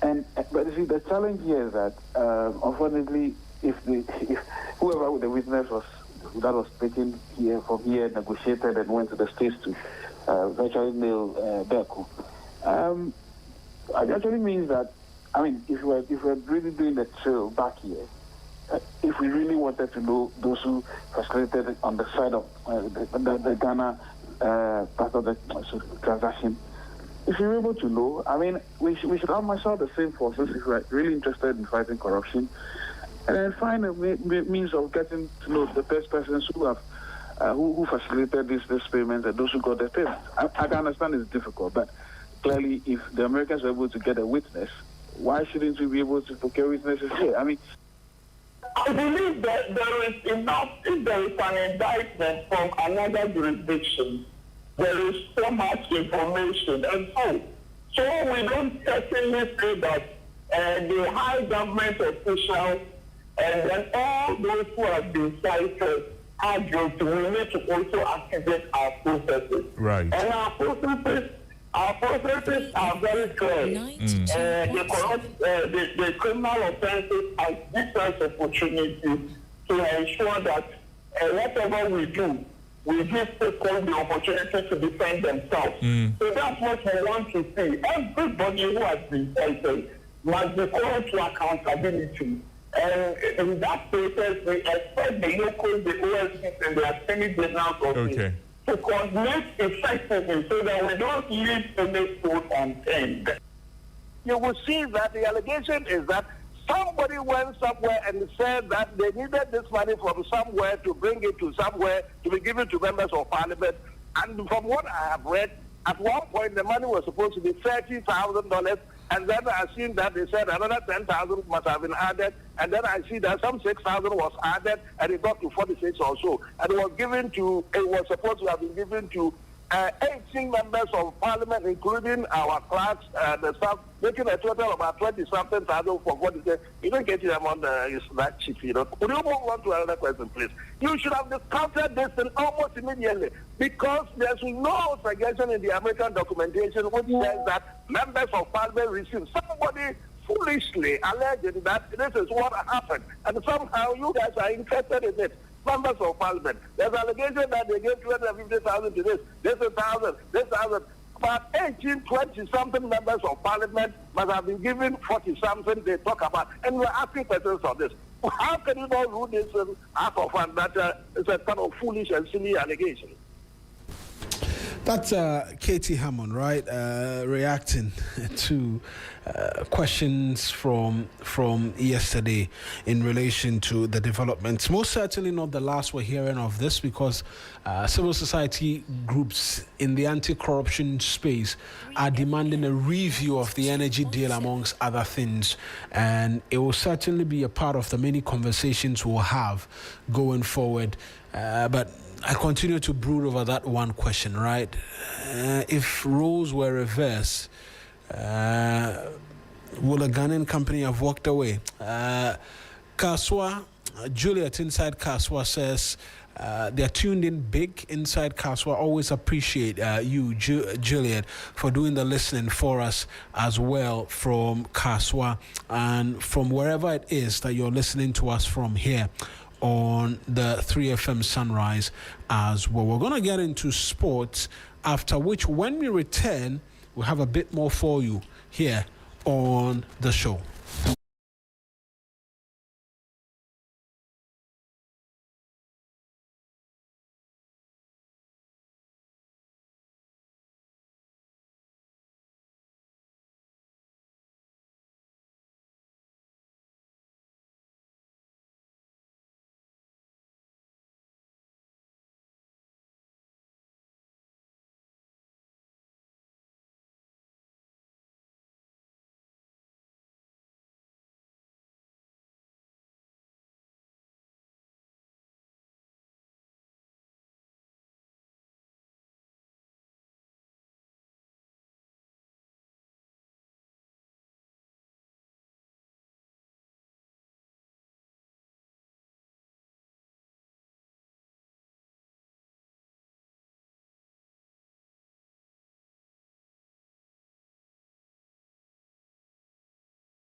100927, single 200 Ghana cedis, group of 10, 1600 Ghana cedis, group of 5, 800 Ghana cedis. 3FM Tour to Ghana 2026. Ride the rhythm, discover Ghana. Loading. Are you ready? 3FM Tour to Ghana 2026. Brought to you by You Fresh Juice. Fratelli Calipo. 2 days, 3 regions. From Accra through Kwao to Kumasi, hundreds of kilometers of rhythm, road and discovery. Hundreds of riders expected. One national journey. This is more than cycling. This is Ghana in motion. 28th and 29th August. To register or participate, call or WhatsApp 0531 100927. Single 200 Ghana cedis. Group of 10, 1600 Ghana cedis. Group of 5, 800 Ghana cedis. 3FM Tour to Ghana 2026. Ride the rhythm, discover Ghana. Loading. Are you ready? 3FM Tour to Ghana 2026. Brought to you by You Fresh Juice. Fratelli Calipo. 2 days, 3 regions. From Accra through Kwao to Kumasi, hundreds of kilometers of rhythm, road and discovery. Hundreds of riders expected. One national journey. This is more than cycling. This is Ghana in motion. 28th and 29th August. To register or participate, call or WhatsApp 0. Opportunity and the support of those who stand beside them every step of the way. As football takes center stage around the world, Goldfields proudly continues its more than 2 decades of support for Ghana football, backing our national teams and helping grow the game. Goldfields, creating enduring value beyond mining. Hello, good morning and welcome to the sports segment here on Sunrise on 3FM 92.7. My name is Bill Ishen, and remember that the 2026 Women's Africa Cup of Nations is proudly powered by Goldfields.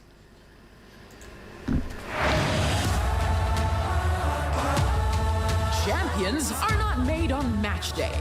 They are shaped by belief, opportunity, and the support of those who stand beside them every step of the way.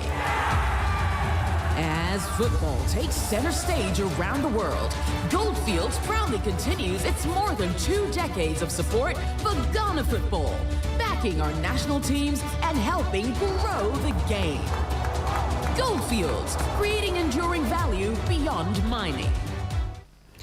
Indeed, that is a message from Goldfields in there, and we still have some more messages from Goldfields before we get into the main stories. Now, champions are not made on match day. They are shaped by belief, opportunity, and the support of those who stand beside them every step of the way. As football takes center stage around the world, Goldfields proudly continues its more than 2 decades of support for Ghana football, backing our national teams and helping grow the game.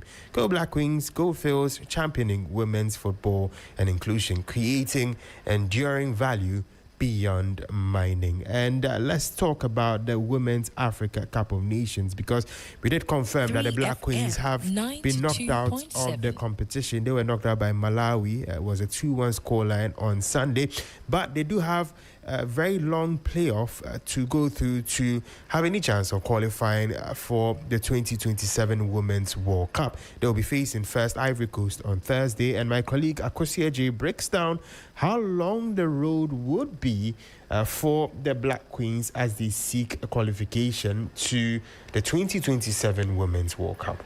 A 2-1 defeat to Malawi means that the Black Queens of Ghana are no longer in contention for the WAFCON trophy or any medal at all at the 2026 Women's African Cup of Nations. But the mission to qualify to the World Cup for the first time in 20 years is still very much on course, as the Black Queens have the opportunity to qualify for the Intercontinental Playoff on the 13th of August 2026 if they win their play-in game against Ivory Coast in Casablanca. The Intercontinental Playoffs will be played in 2 phases, the first round and the second round. And for the first round, which will be very crucial if the Queens make it, will be played in a form of a league. If they emerge As top 2, they qualify to the final phase to play against teams from the other federations across the world. Meanwhile, 2026 WAFCON will have a new winner, as Morocco, Cameroon, Algeria, and Malawi have never won the title in the tournament history. And these 4 countries have also booked their automatic slot to Brazil 2027. Right, that was a report by Akosieje, who has been following the Black Queens. Now, some more messages from Goldfields, because they are powering the Black Queens in the 2026 WAFCON coverage here. From the Black Stars, Black Queens, the Black Challenge, and the Women's Premier League, Goldfields has remained committed to the growth and development of football in Ghana, supporting Ghana football since 2005. Now, Goldfields Ghana proudly stands behind the Black Queens at the Women's Africa Cup of Nations, WAFCON, and wishes them continued success as they continue to inspire the nation and make Ghana proud. Goldfields creating enduring value beyond mining. And also, for more than 2 decades, Goldfields Ghana has proudly supported Ghana football, standing behind the Black Stars and now the Black Queens, Black Challenge, and the Women's Premier League. As Ghana's national teams continue to inspire the nation and pursue excellence, Goldfields remains proud to support the dreams, aspirations, and future of Ghana football, empowering through football. Goldfields creating enduring value beyond mining. And so, those were the messages from Goldfields. We've talked about the Black Queens and the Women's Africa Cup of Nations. Let's talk about the men. Former Ghana international Reverend Osei Kofi has called for unity and teamwork in the Black Stars ahead of the 2027 Africa Cup of Nations qualifiers. He believes unity and teamwork will serve as a strong foundation for the Black Stars to end their 44-year trophy drought. Now, he made this assertion at the Brum Honours Legends dinner over the weekend. Now I can tell you we have players, but we don't have a team. Because we were helping ourselves, and today's players, the professionals, they are selling themselves using Ghana jersey. And this is what, if you are a complete coach, you have to tell the playing body that football is a united front with people, not individual like table tennis.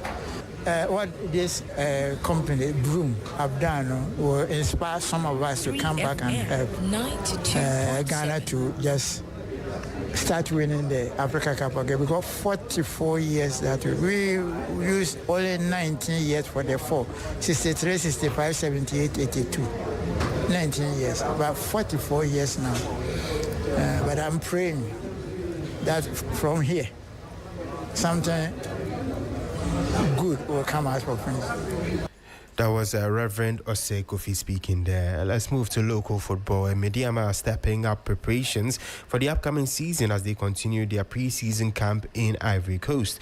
The Malvern Yellows are using the training tour to fine-tune their tactics and build a stronger squad ahead of a demanding campaign with both domestic and continental success firmly in their sights. Head coach Ibrahim Tanko is hoping for an injury-free pre-season as he works to get his team in the best possible shape before the season gets underway. Everything is going fine. We hope that we will go through the pre-season without any injury. I think they should start preparing. Definitely, we are here to prepare for the league and then the Champions League. And like I said, we are trying to build a very, very formidable team, and not only those who are starting, but those who will sit on the bench and even those who will not get into the squad. So definitely, we are working, so they should just we keep on praying for us. Right, let's still stay on the local scene. Hartlefolk have pulled out of the 2026 Galka Top 4 tournament, citing a clash with the club's existing program and concerns over preparations for the new Ghana Premier League season. The Phobians say they had engaged organizers over the dates and requested a change, but with the schedule unchanged, they have opted to withdraw. Attention now turns to the Democracy Cup, where Hartlefolk are set to face arch rivals Asante Kotoko in another highly anticipated chapter of the Ghanaian football rivalry. Let's do some more because the 5th edition of the X1 Division 1 League Super Cup kicked off at the Linkley Sports Stadium in Obuasi on Monday. Atram Divisie drew 3-3 with newly promoted Premier League side BB United, while Ebusia Dwarfs thrashed Real Tamale United by 4-1. The following 3 sports reports has more. 6 goals and a dramatic comeback marked the opening game of the 5th X1 Division 1 League Super Cup. The BB United took the lead through Ibrahim Alassane before Atam Divisa Junior equalized. Codjoe entry and Clement Nketia then put the BB United 3-1 ahead, but Atam Divisa fought back, with Abdul Majid Masood reducing the deficit before Thomas Ochre completed the comeback. Masood, who was named man of the match, says their coach's motivation helped them recover from the 2-goal deficit. Yes, we were giving our coach back us up with his words and motivate us to come back and equalize the 2 goals when we were down. The United assistant coach Francis Makaya admits his side lost concentration after taking a 3-1 lead. We led by 3-1, but I think the last hour lack of concentration on my boys. And for Atram Divisa coach Gordon Atram, the competition is an opportunity to assess his players and prepare for the new season. Well, I think it's very exciting tournament. It's a pre-season tournament, good for players. We just want to see team organization, the structures, advantages and disadvantages, also how the team attack and defend it. The competition is sponsored by Ocean International Limited. Their country manager, Ivy Udano, highlighted the partnership's role in connecting the brand with football supporters. Ultimately, the partnership will help us build brand awareness and also get stronger connection with the football community and consumers as a whole.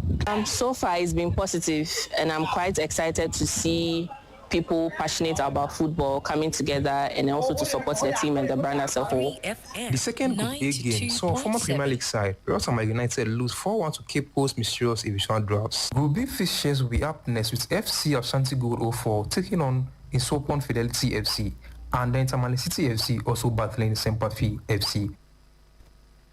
Right, that was a report on the Division 1 League Super Cup. Now, Somali referee Omar Atan has arrived in Salzburg, Austria, ahead of Wednesday's historic UEFA Super Cup final between Paris Saint-Germain and Aston Villa.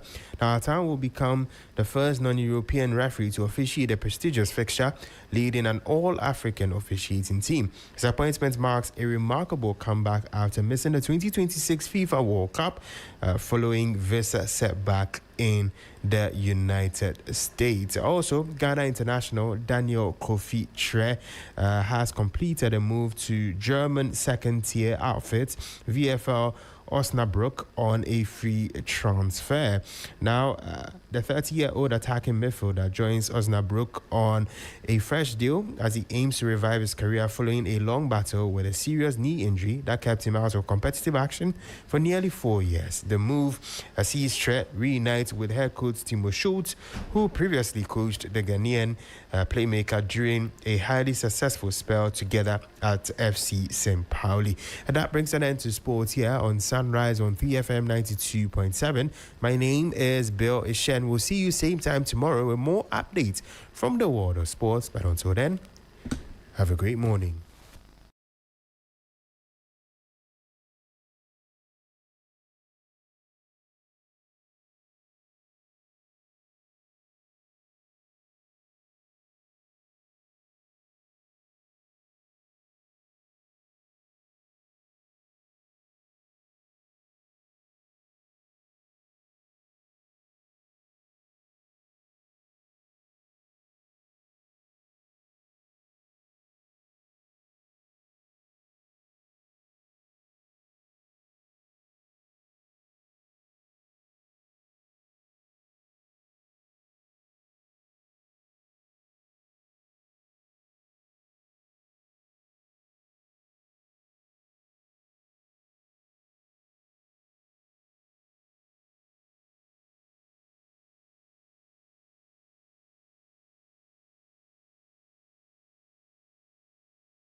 531-100-927, single 200 Ghana cedis, group of 10, 1,600 Ghana cedis, group of 5, 800 Ghana cedis. 3FM Tour to Ghana 2026. Ride the rhythm, discover Ghana.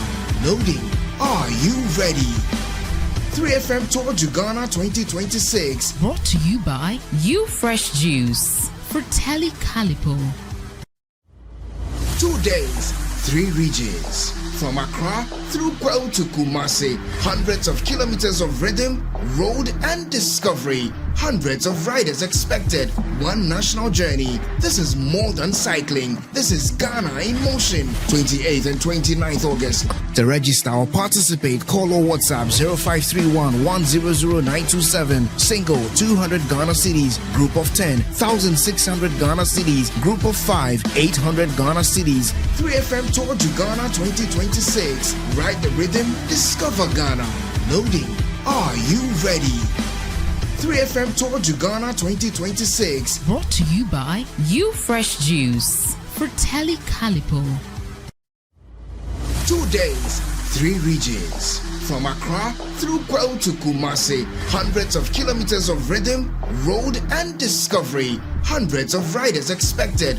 One national journey. This is more than cycling. This is Ghana in motion. 28th and 29th August. To register or participate, call or WhatsApp 0531-100-927. Single 200 Ghana cedis. Group of 10, 1,600 Ghana cedis. Group of 5, 800 Ghana cedis. 3FM Tour to Ghana 2026. Ride the rhythm, discover Ghana.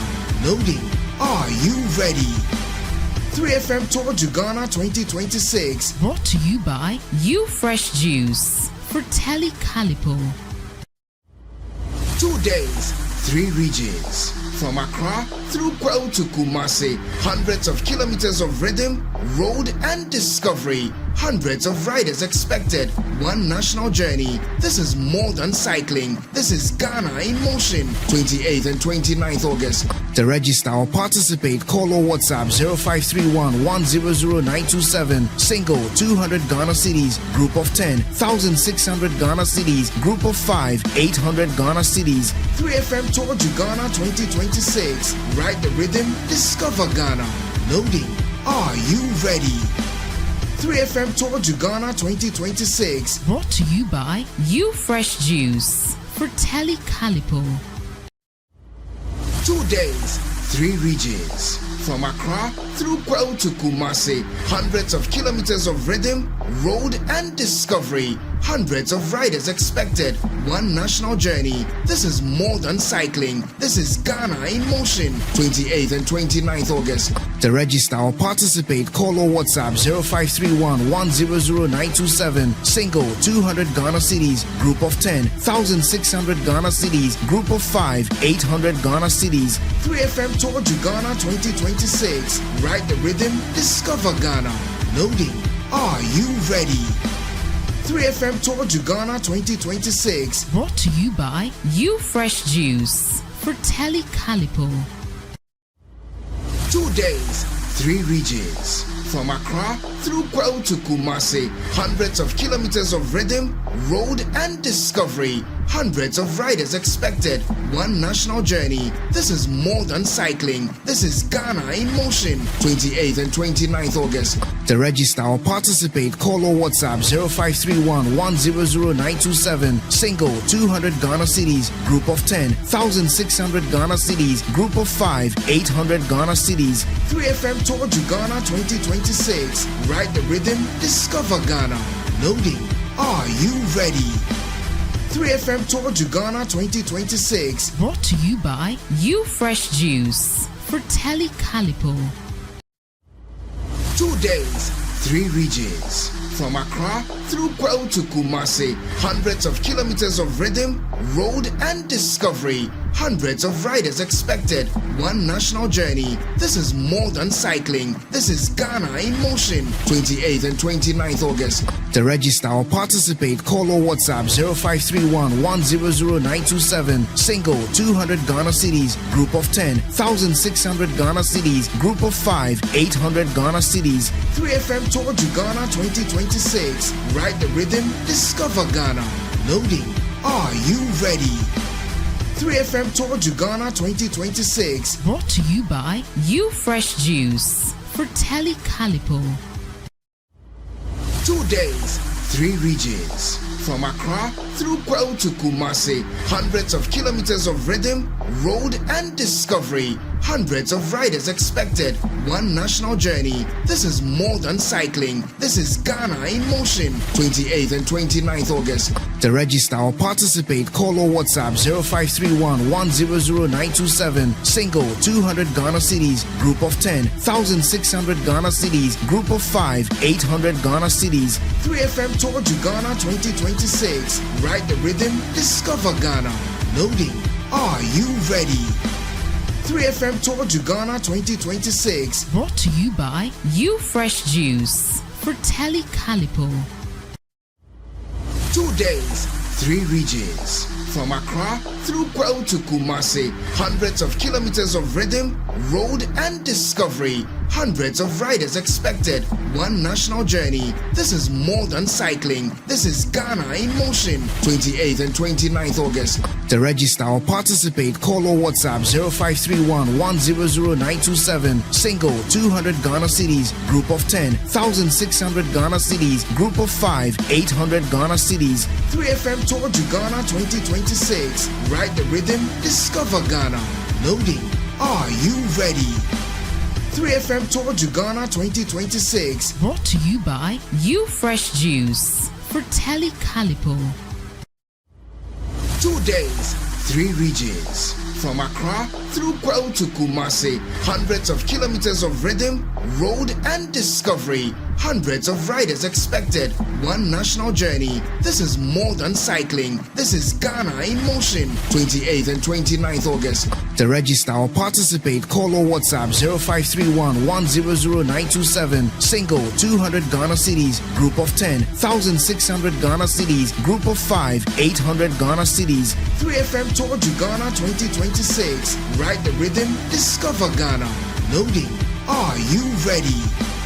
3FM Tour to Ghana 2026. Brought to you by You Fresh Juice. Fratelli Calipo.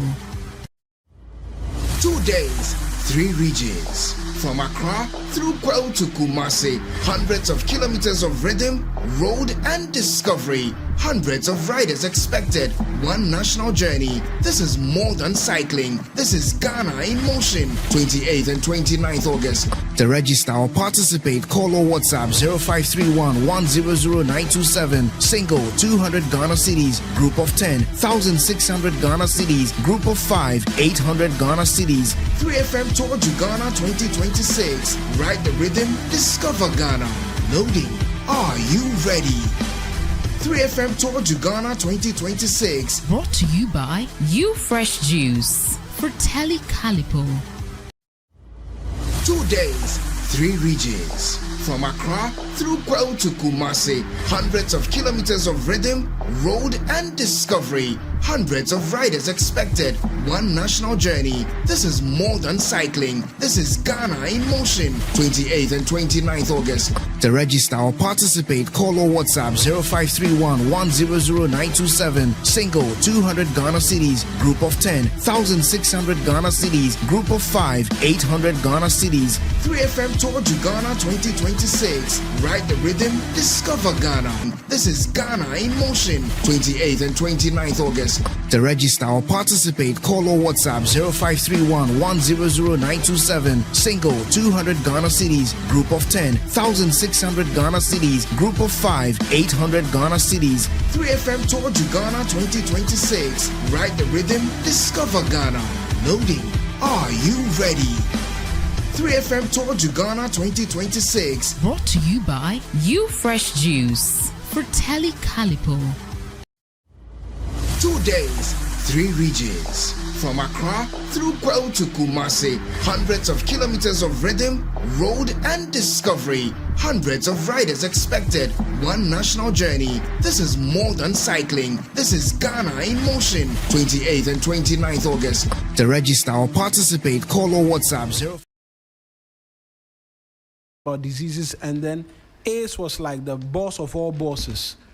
could not be dealt with. Nothing could happen to it, and all of that. Since then, we've made a bit of some progress in relation to it, but unfortunately, in recent times, a lot of the conversation surrounding it has been an increase in number of infections, and for persons who live with the virus, more troubling as well, being drugs, essential critical medicines, which they cannot have access to.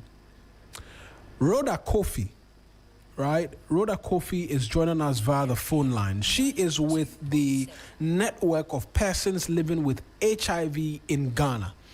It follows what we will call intel, which was shared with us from hospitals, the Kolebu Teaching Hospital to be specific, as to a shortage of these critical medicines.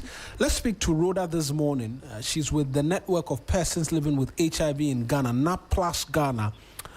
They've also issued a statement about the worsening shortage of antiretroviral medicines, particularly dolutegravir-based regimens across health facilities in Ghana. Rhoda, good morning to you, and thank you very much for making time to speak to us this morning here on the 3FM Sunrise. Good morning, sir. And thank you for having me on your show. All right. I trust that all is well with you and NAPLAS Ghana, even as you continue in the advocacy. By the grace of God, health-wise, we are doing good. Just that, as you know, the country is not ready to support us, so we have to also strike. Now, this support, let's get into the details. A shortage of medication. What is happening when you go to the hospitals in search of these critical medications? It's unfortunate we have to come back to this particular conversation at this hour, because early this year, personally, I'm on medication, so I have to go for my medication from time to time. So I was scheduled to go for my medication around March. When I went to the facility, I was given some medication that was having a very short shelf life. It was just some few months to expiring. That was in March, and the expiring date was in July. So my health practitioner had to tell me to come back in 3 months' time. I should go and take the medication. I had just 3 months to expire. And it was a bottle of 180 months dispense. So I have to take it and return back to the facility in 3 months' time. In 3 months' time, we went to the facility, and then the medication has to be rationed. You have to be given 2 weeks, 1 week medication. We asked and we were told they still don't have medication. And this 1 week, 2 weeks medication you are even receiving, you don't even know the container they are picking it up from, whether it's still the expiries they are giving us, or is the new medication that is out. We try following up to the programs and other facilities in the regions, and the ALT in charges, the medical stores, they are all telling us they don't have medication. Meanwhile, from the CCM engagement we have as a CCM member, we realize the medication have been purchased by Global Fund, and it's at the port. It is currently at the port and has not been cleared. So what is Ghana waiting for? Once we need the medication in the facilities, currently Kolebu don't have even PrEP that is used for prevention. Telolami that is even used for prevention is totally out of stock. That one, they are not even rationing it. So it means we are not preventing. And this is very, very serious for as a country, looking at how donor support is dwindling, and then we are in a situation whereby somebody is giving us free medication, and we are leaving the medication at the port until it expires before we clear them and give it to clients.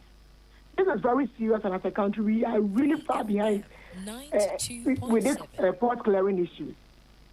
It's interesting you mentioning the port clearing issue, because somewhere in this year, when the subject matter came up, there was an assurance given by the health ministry through the finance ministry and then the health ministry that some action was being taken to have the medication cleared.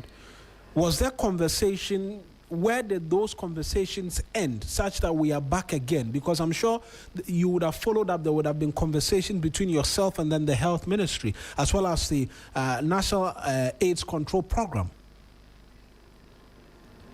Anytime there are such crises and we go to engage, we will be told, you relax, keep your cool, we'll get back to you, we are putting all things together to clear. And then you get back and realize they just put some few medications out, and that is all. The next consignment comes, and the same stories repeat. Because this medication keeps coming. They are life-saving medication. Global Fund keeps buying them in store. So I think there should be a permanent solution whereby as soon as the medication gets to the port, it is cleared once and for all, without waiting for anybody to come and give us a waiver or whatever it is. I actually don't know what the problem is from the ministry or the revenue service, whereby all the time you have to come back as soon as the medication is at the port. It stays there for over 3, 4, 5 months before they are cleared. Because if you dive into this situation, you realize that this medication was not received in country just last month. It was received over months. Over months. And Global Fund has communicated all of this, that we've brought medications into the country and it's not been cleared. All of this has been communicated and you are aware of, because yes, please. But for you, the persons living with HIV, what does a lack of medication mean for you? It means death. It means we get into the AIDS that we are trying to prevent. It means Ghana cannot end AIDS in 2030. Because these life-saving medications are what is keeping our viral load suppressed, such that pregnant woman cannot transmit it to the unborn child, such that a discordant couple cannot transmit it to the partner, such that I can stay healthy and do my work from day to day without having co-infections or any comorbidities. So without this life-saving medication, seriously, then our lives is at threat.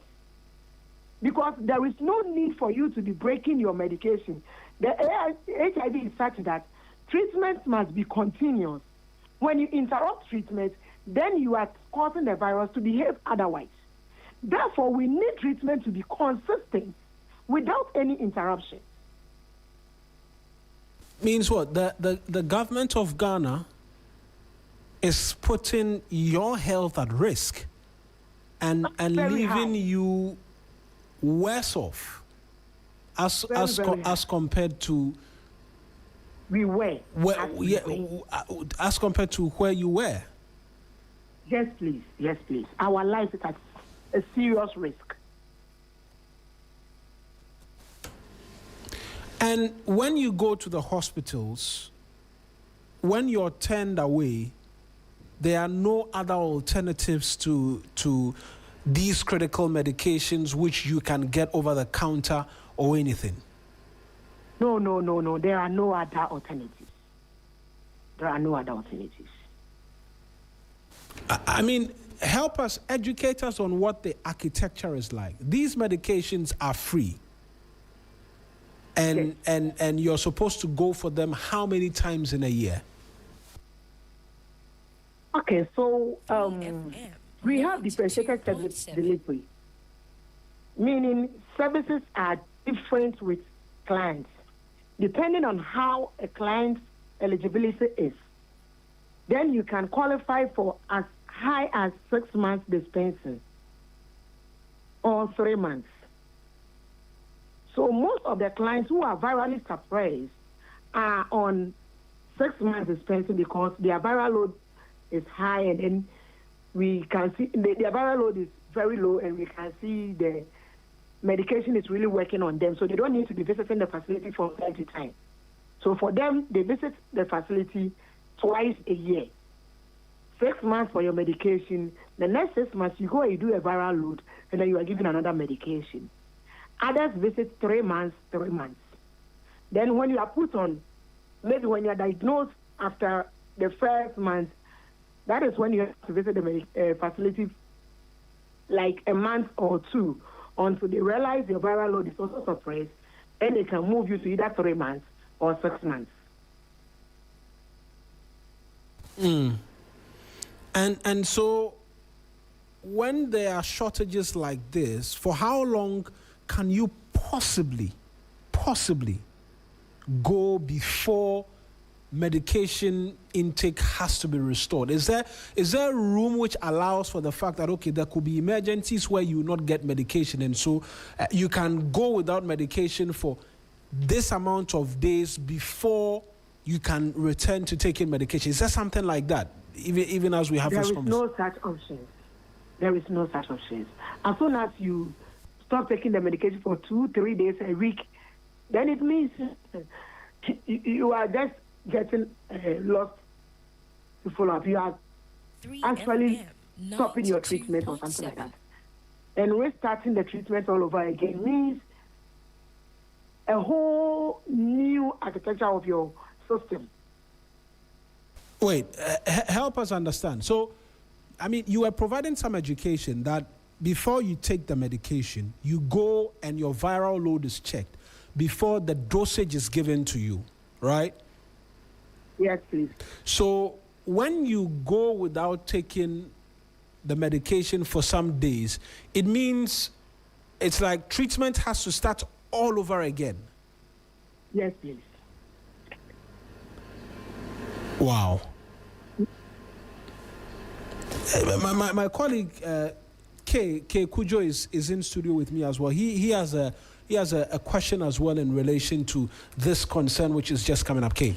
Yes, some of us are very concerned, especially looking at the sensitivity of the condition and why government should not undermine some of these things. But I will like to find out that in this particular case, does it mean that there is no other alternative once this happens? I'm asking a question I already have an answer to, but it usually helps the audience understand better the harsh realities that you face. Yes, as it stands now, and as we were informed right from the start of treatment by our health personnel, we were told not to interrupt treatment. Once you are put on medication, whether your viral load is low or high, medication must be consistent and must be continuous. And so you have no option to say, I'm breaking for a day or two, or I'm breaking for a month, and I'll come back and visit my medication. That means you are interrupting how the treatment will work. So there is no other option aside the ARVs that, by the grace of God, we are being given. And so at this rate, it is staring down the barrel of a gun for persons living with HIV. Yes. And it means all the gains the country has made for the past years, we are just putting it on the line. We are just putting it on the line. Because now people are being given 1 week, 2 weeks, when they also get out of stock. What will be our fate? Meanwhile, the medication is somewhere resting. And the resting place is the ports. Yes. While those who need it, we are here looking for the medication. Rhoda, you've spoken to what this means for the country's HIV plan and all of that, but you mentioned another aspect of medication, which was PrEP, that even PrEP was not available. What is PrEP and what is it supposed to be doing for persons living with HIV? Because you mentioned even that, which suggests that should be the basics of all medication for HIV persons. All right. So as a country, as we try to prevent and fight this HIV/AIDS. One thing we have to be looking at is prevention. And PrEP is pre-exposure prophylaxis. That is, after I am exposed to the virus, or, for instance, I am positive, if I have a partner who is negative, and I still want to be with that partner, then I have to prevent the partner from getting infected. And so that partner will be screened and put on PrEP so that it prevents that person from getting infected. Then high-risk men and high-risk women like sex workers and others who we know their lifestyles are such that they are exposed on day-to-day basis, they are also given this PrEP to prevent them from getting infected. So PrEP is for prevention. And this PrEP is even got out of stock a long time. Means we run the risk of having... We are not preventing. Yeah, means we run the risk of having even more infections. Yes, high rates of getting new infections coming up. And there's been a conversation with the AIDS control program, because they've not been responsive since we began having this conversation and trying to get a bit more in terms of details.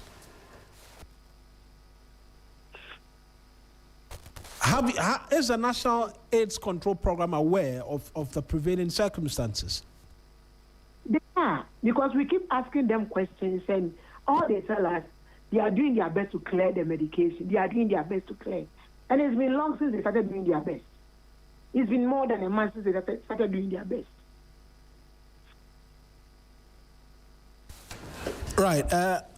Rhoda, thank you. Thank you very much for bringing this to light for all of us. And so, just finally, are there specific facilities where this is happening at? Or it's countrywide, everywhere, and there's very little that can be done about it? It's countrywide. But if you are close and you are in Accra, you can just go to Kwalebu. Kwalebu is our center. And Kwalebu, that has access to the central medical store, having shortage for this while means those of us in the hinterlands, we will not even get the medication traveling to us. Because they even in Accra, close to the Tema port, they don't even have any. Kwalebu don't have any. Tenchimai don't have. Takradi we don't have. Eastern region don't have. What are they saying? Right. Rhoda, thank you very much for speaking to us this morning. And thanks for the opportunity to be on your show. Right. That's Rhoda Kofi. She is with the NAPLUS Ghana. They are the persons living with HIV, right? The network of persons living with HIV in Ghana, NAPLUS Ghana, speaking to us as to shortage of ARVs and even preventive medication, right? And so from the understanding we get, there is considerable concern as to possible increases in HIV infections in the country even as we speak. Okay, because I see there's data points as well in relation to the numbers. Mawuena. Yes. I think today on our ledger of facts, we wanted to fact check a few things, a few conversations around this HIV medication shortage. So the claim has been that there has been medication shortage. HIV medications are in short supply in hospitals, and some consignments are allegedly stuck at the port. The date check as of July 9th, 2026, the Ghana AIDS Commission confirmed ARV stock at CMS was below the preferred 6 months threshold. The supply promise was that in 3 to 4 weeks, the Commission said additional ARVs were expected within 3 to 4 weeks. Okay, I'm going to hold you there because we've been joined by Tony Goodman, who is the director in charge of health training and also doubles as spokesperson for the Ministry of Health on this subject matter. I'm going to get a bit more from him this morning. Mr. Goodman, good morning to you, and thank you very much for joining us here on the 3FM Sunrise. Good morning, my brother. I trust that all is well. It's great, I'm doing well. Right. There is the concern of a shortage of HIV medication in the country. The network of persons living with HIV say the medication is being rationed to them. In fact, PrEP, which is supposed to be critical in prevention, is not even available to start off with. And medication are stuck at the port. Has this come to the attention of the health ministry? What is happening? Yeah, thank you. Good morning to our viewers and listeners.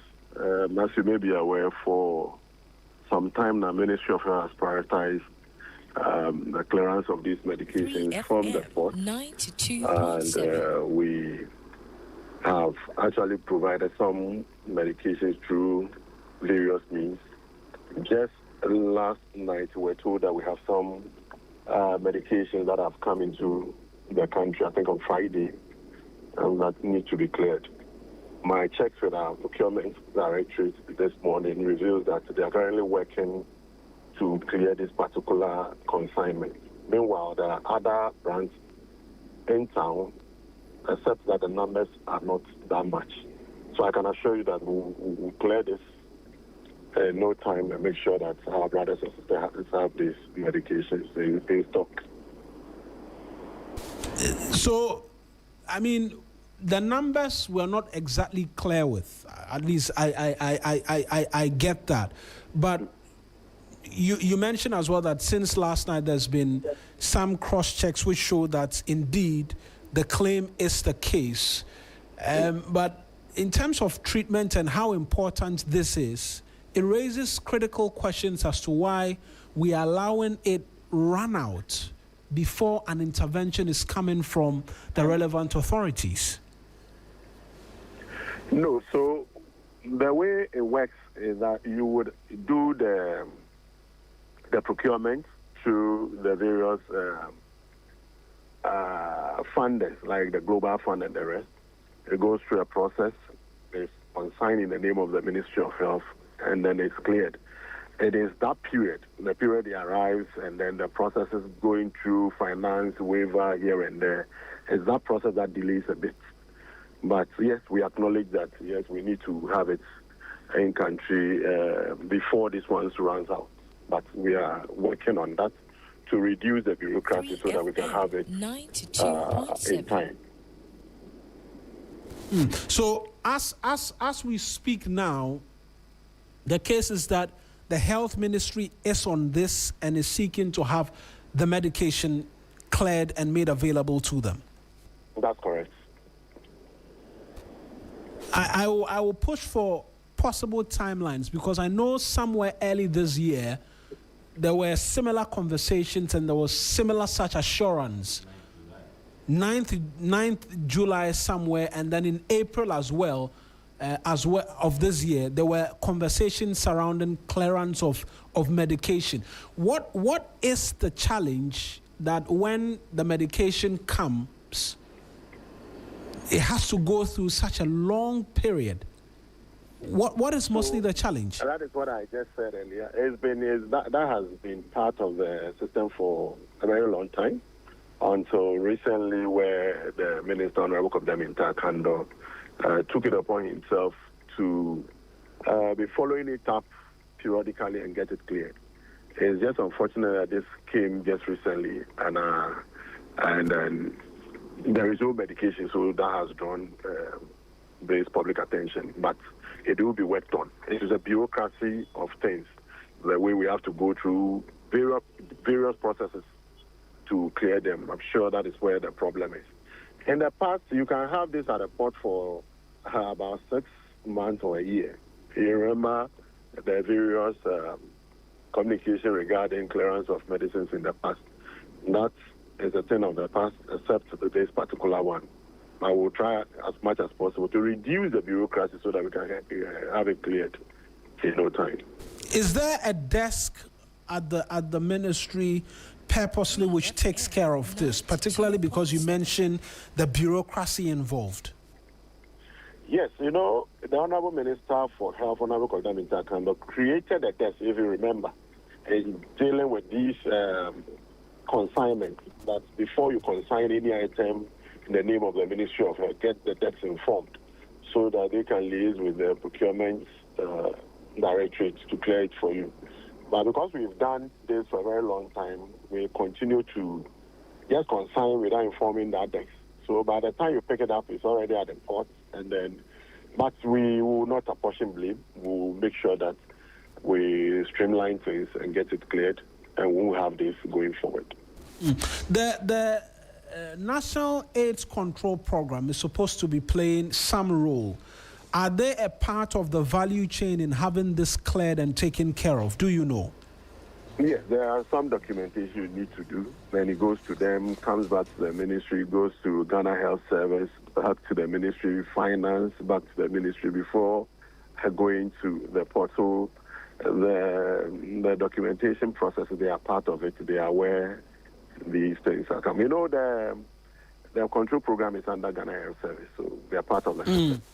But the concern is that the longer this delays, we are running the risk of new HIV infections, and we're putting a gun to the head of persons who are living with the virus.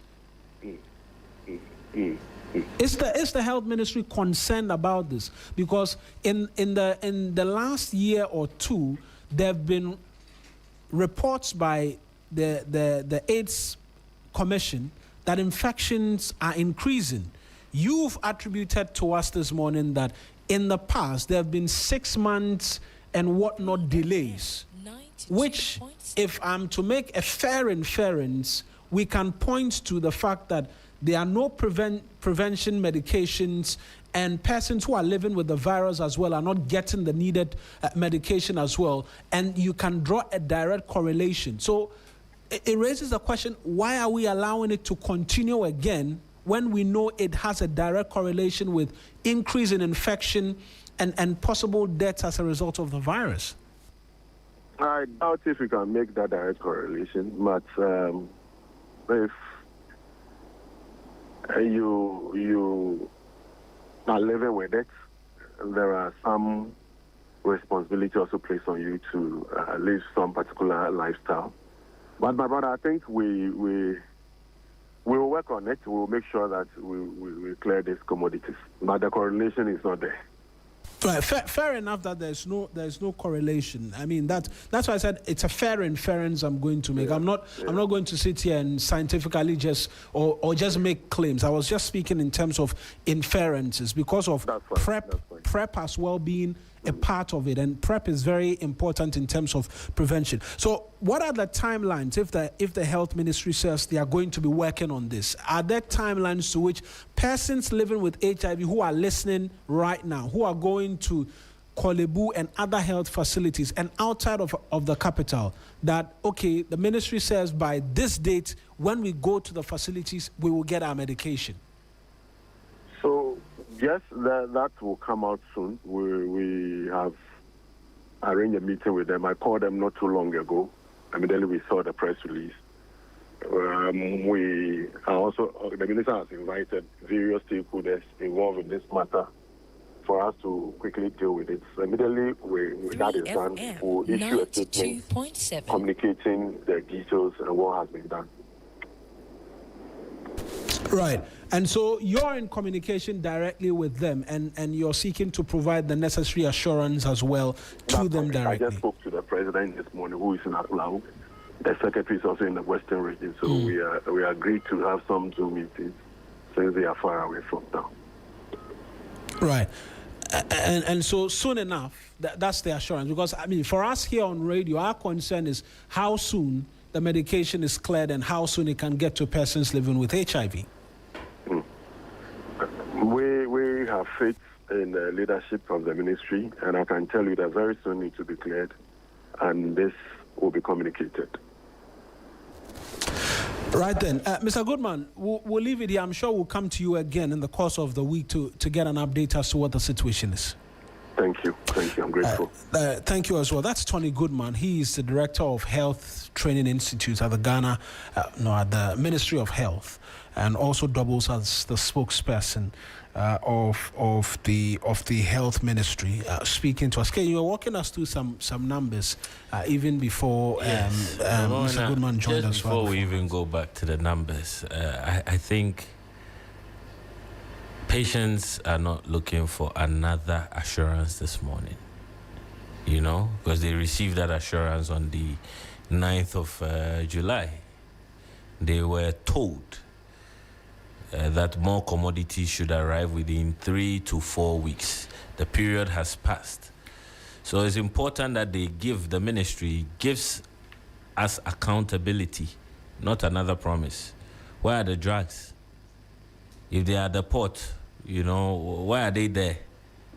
And if they are not at the port, where are they? Which hospitals have run short? How many patients are affected? I mean, Kolebu's been mentioned greatly. Will every affected treatment center receive stock? And the reason why I'm saying this is because, Minister Akando does not need opposition to tell him the standard. He set it himself in 2023. When he made similar statements demanding the administration at the time, to implement measures that prevent ARV clearance delays, and said unnecessary delays must not happen again. But it's happening under his administration. So for a layman like me, who is not a specialist in the sector, I mean, sometimes opposition raise the examination question that government must answer later. And it looks like this time Minister Akando wrote this question himself in 2023. And he's to be answering it. Exactly. He must answer to in that regard. And there's another point that the lady we spoke to made, who has also, World Health Organization has also emphasized. It says a key priority during drug shortages or service disruptions is preventing interruption of current antiretroviral treatment. Patients can simply wait until supplies arrive. That is the vibe I'm getting from the conversation. That patients can wait, but we need to understand this is not Panadol. 3FM 92. It's not Panadol. I was showing you a message. In fact, I have to get to that message, which is on our platform, and it says that, good morning. HIV is an intelligent virus. That's why after all these years, there's still no cure. You stop the medication for a while, you risk developing resistance, meaning when you eventually restart, the meds may not work. The meds may not work, which is a message that's coming through, seeking to highlight the danger for the persons who are living with the virus. Right, and it develops very quick resistance, very, very quick resistance as well, at least from this message which is being shared with us. Okay. Yes, so back to the ledger of facts.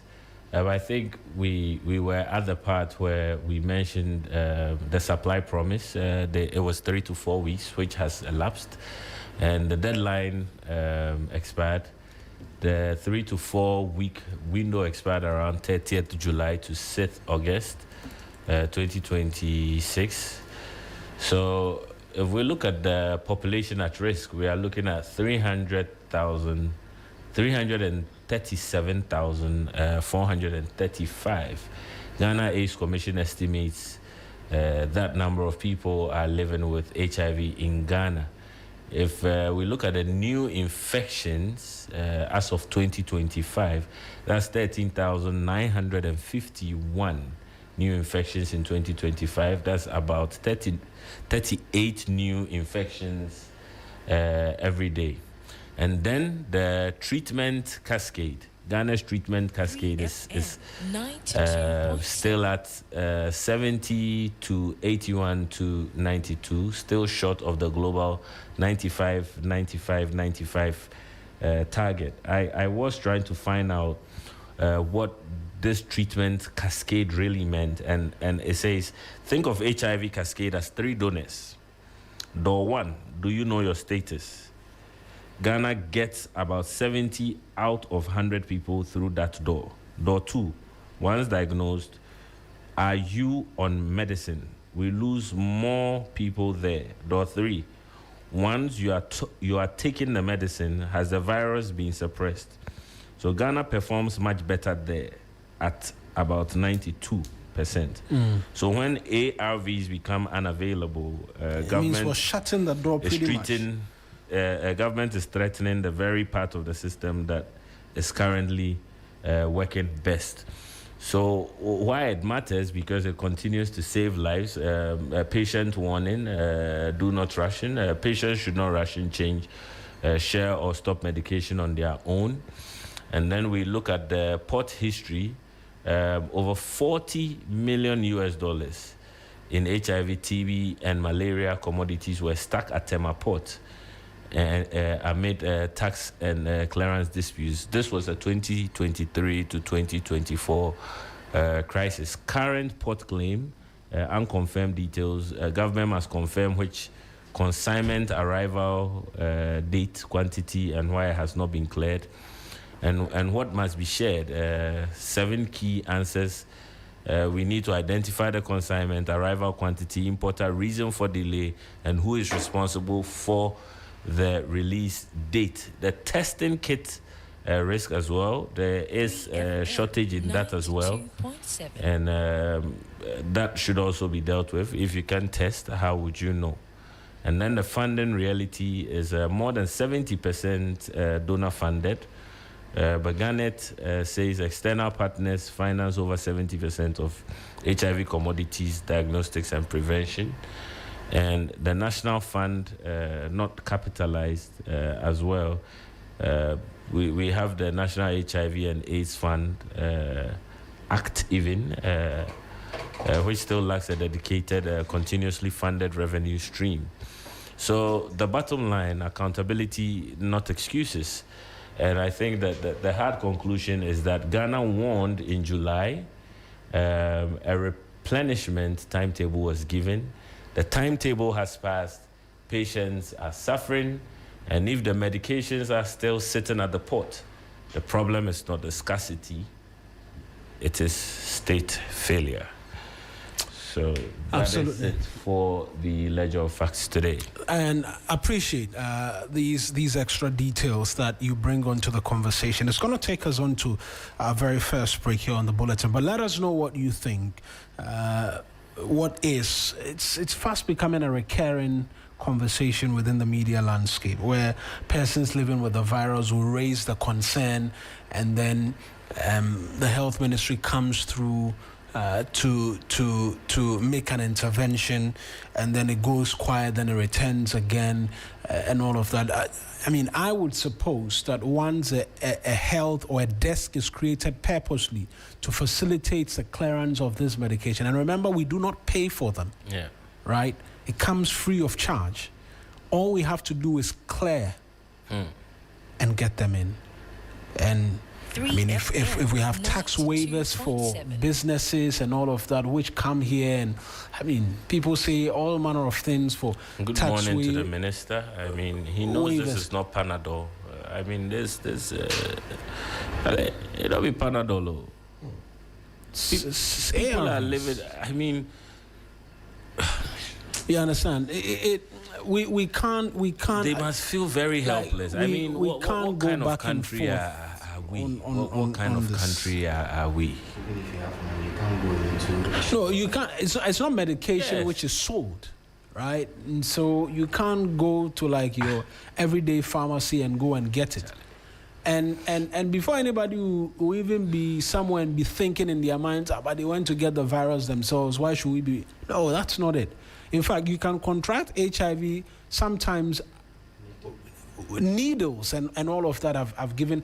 Some persons were not engaged in any unscrupulous lifestyle before they got infected with the virus. No, I'm just making that point. If they were engaged in unscrupulous lifestyle, they are living with a condition right now. It is a subject matter that must be discussed. A country that protects you, or we live in a world that protects you from committing suicide.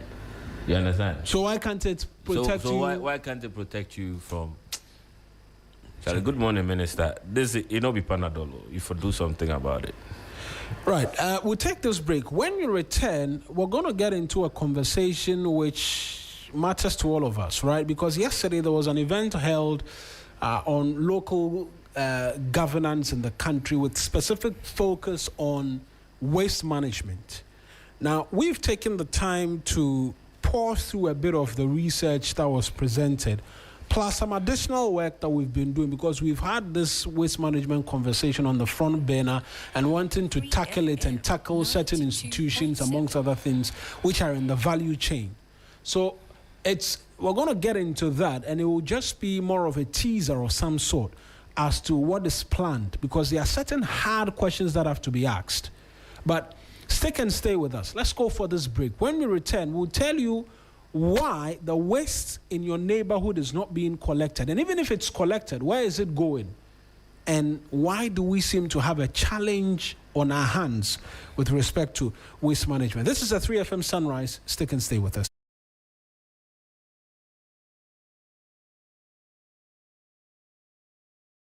Five 531-100-927, single 200 Ghana cedis, group of 10, 1,600 Ghana cedis, group of 5, 800 Ghana cedis. 3FM Tour to Ghana 2026. Ride the rhythm, discover Ghana. Loading. Are you ready? 3FM Tour to Ghana 2026. Brought to you by You Fresh Juice, Fratelli Calipo. 2 days, 3 regions. From Accra through Kwao to Kumasi, hundreds of kilometers of rhythm, road and discovery. Hundreds of riders expected. One national journey. This is more than cycling. This is Ghana in motion. 28th and 29th August. To register or participate, call or WhatsApp 0531-100-927. Single 200 Ghana cedis. Group of 10, 1,600 Ghana cedis. Group of 5, 800 Ghana cedis. 3FM Tour to Ghana 2026. Ride the rhythm, discover Ghana. Loading. Are you ready? 3FM Tour to Ghana 2026. Brought to you by You Fresh Juice, Fratelli Calipo. 2 days, 3 regions. From Accra through Kwao to Kumasi, hundreds of kilometers of rhythm, road and discovery. Hundreds of riders expected. One national journey. This is more than cycling. This is Ghana in motion. 28th and 29th August. To register or participate, call or WhatsApp 0531-100-927. Single 200 Ghana cedis. Group of 10, 1,600 Ghana cedis. Group of 5, 800 Ghana cedis. 3FM Tour to Ghana 2026. Ride the rhythm, discover Ghana. Loading. Are you ready? 3FM Tour to Ghana 2026. Brought to you by You Fresh Juice, Fratelli Calipo. 2 days, 3 regions. From Accra through Kwao to Kumasi, hundreds of kilometers of rhythm, road and discovery. Hundreds of riders expected. One national journey. This is more than cycling. This is Ghana in motion. 28th and 29th August. To register or participate, call or WhatsApp 0531-100-927. Single 200 Ghana cedis. Group of 10, 1,600 Ghana cedis. Group of 5, 800 Ghana cedis. 3FM Tour to Ghana 2026. Ride the rhythm, discover Ghana. Loading. Are you ready? 3FM Tour to Ghana 2026. Brought to you by You Fresh Juice, Fratelli Calipo. 2 days, 3 regions. From Accra through Kwao to Kumasi, hundreds of kilometers of rhythm, road and discovery. Hundreds of riders expected. One national journey. This is more than cycling. This is Ghana in motion. 28th and 29th August. To register or participate, call or WhatsApp 0531 100927. Single 200 Ghana cedis. Group of 10 1,600 Ghana cedis. Group of 5 800 Ghana cedis. 3FM Tour to Ghana 2026. Ride the rhythm. Discover Ghana. Loading. Are you ready? 3FM Tour to Ghana 2026. Brought to you by You Fresh Juice. Fratelli Calipo. 2 days, 3 regions. From Accra through Kwao to Kumasi, hundreds of kilometers of rhythm, road and discovery. Hundreds of riders expected. One national journey. This is more than cycling. This is Ghana in motion. 28th and 29th August. To register or participate, call or WhatsApp 0531 100927. Single 200 Ghana cedis. Group of 10 1,600 Ghana cedis. Group of 5 800 Ghana cedis. 3FM Tour to Ghana 2026. Ride the rhythm. Discover Ghana. Loading. Are you ready? 3FM Tour to Ghana 2026. Brought to you by You Fresh Juice. Fratelli Calipo. 2 days, 3 regions. From Accra through Kwao to Kumasi, hundreds of kilometers of rhythm, road and discovery. Hundreds of riders expected. One national journey. This is more than cycling. This is Ghana in motion. 28th and 29th August. To register or participate, call or WhatsApp 0531 100927. Single 200 Ghana cedis. Group of 10 1,600 Ghana cedis. Group of 5 800 Ghana cedis. 3FM Tour to Ghana 2026. Ride the rhythm. Discover Ghana. Loading. Are you ready? 3FM Tour to Ghana 2026. Brought to you by You Fresh Juice. Fratelli Calipo. 2 days, 3 regions. From Accra through Kwao to Kumasi, hundreds of kilometers of rhythm, road and discovery. Hundreds of riders expected. One national journey. This is more than cycling. Suggest that, look, we're talking waste management and its treatment. Wisdom Safo is my colleague with the research desk, right? I think they set up a committee where I was part of the research. A number of committees, I mean. Anyways, Wisdom is joining us as we talk about waste management, and there's an interesting message. This one in relation to K. The people who collect is waste says management of, I'll skip the name, wish to notify its loyal customers about a new price adjustment from 70 cedis per dustbin to 100 cedis per dustbin, effective 1st September. Management has shouldered much cost emerging from our weekly services within a month as a means to subsidize the actual costs customers should have bared for a long period. However, the recent intermittent increase in fuel pricing with the unchanged cost of spare parts and high maintenance charges have increased our cost of operation for the 4 weeks period, weakening our financial prowess to remain consistent in service as usual. It's on this note, management is proposing an increment to enable us to continue with our 4 times service in a month. Considering current circumstances, we further suggest that household and customers should pay 25 cedis per dustbin for weekly pickups, or alternatively 100 cedis a month. We greatly appreciate your understanding and continued commitment. Thank you. Yours faithfully. Like I said, I'll skip the details. So your baller collection is up from 70 to 100 cedis. Yeah, so Mawuena. And these, do they come and take it? You'll be surprised. They are not that consistent. And I think that's another conversation. 4 times in a month. 4 times in a month, but sometimes sometimes they show up twice. I mean, and this is not a key problem. This is a national problem. Mm-hmm. You know, I brought that we are just up using you just as so a we case can study. have a premise for the conversation. It's crazy what they offer, and the value exchange is not the same. Because at the end of the day, if a community agrees to work with a particular company, it becomes hard for you to opt out. So it becomes a one size fits all. It's a truck base. It's a well-established company. No. We'll even be doing free adverts for them, so we are going to leave them out. But Wisdom is here. You've been going through some of the data points we've looked at already. But what do we have, even as you go onto the board and walk us through it? So, Mawuena, we'll be having this discussion, especially when you're in the office. You come up with this discussion. We try to disseminate where the problem is when it comes to our waste management. So, I did some digging, and I've been at this for almost a week now. And what I found was horrifying.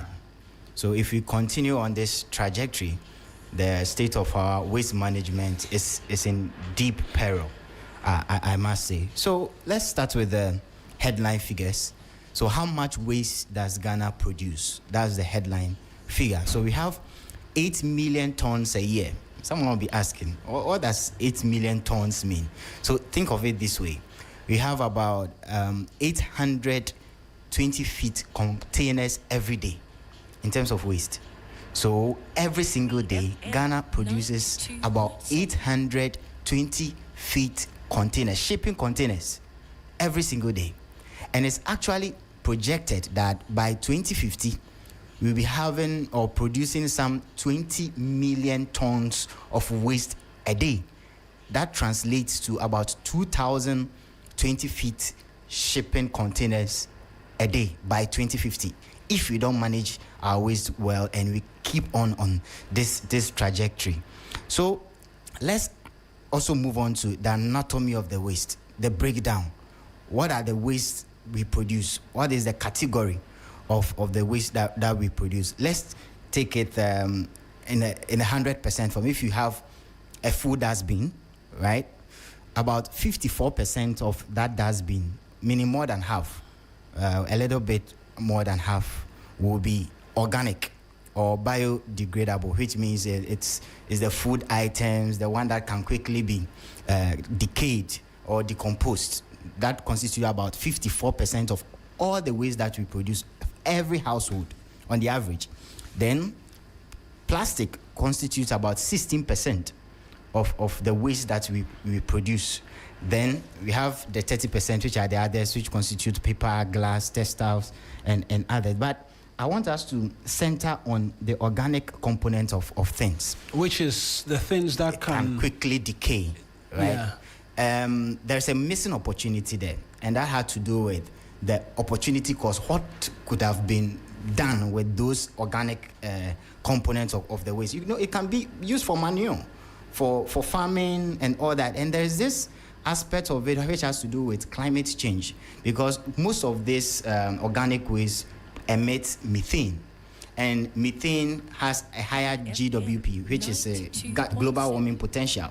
Okay, the extent to which it releases carbon or warms the planet is very high. Methane gas contributes gas directly to global warming. To global warming, even stronger than carbon dioxide, because if you convert methane into carbon, the carbon equivalent is very high. So there is that component of it as well. So if we don't take care, these organic or biodegradable components will also contribute to climate change. And there is the plastic aspect. And this plastic aspect, we produce about 840,000 tons of plastic every single year. But only 9.5% of that is collected for recycling. So it means that rewind on those numbers. So we plastic based on all the refuse that or the waste that we generate, it constitutes 16%. 16%. That one is established. Of that 16%. Of that 16%, we ascribed some figures to it, which was about 840,000 tons, right? And of that 840,000 tons, about 95% of them is not recycled. Only 9.5 is recycled. So let's say about 90% of them is not recycled. Only 9.5 is recycled. And it begs the question, Mawuena, if you look at plastic, it can take up to 600 years to decompose. So it means it will stay underground for a very long time. And where does it end up? It ends up on our water bodies, in the ocean. Drains, actually. And it's a single thing that chokes the gutters. Exactly, and contributes to flooding in the parts of Greater Accra region and our urban areas as well. And Mawuena, there was an interesting statistics that I got from UNDP, right? And it's alarming. About 2.7. There was a projection that was made, and the projection was this: that if you don't take care, by 2050, there will be more plastic in the ocean than fishes. Can you imagine? In 21? By 2050, if the world does not manage its waste or plastic waste carefully, there will be more plastic waste in the ocean than fishes.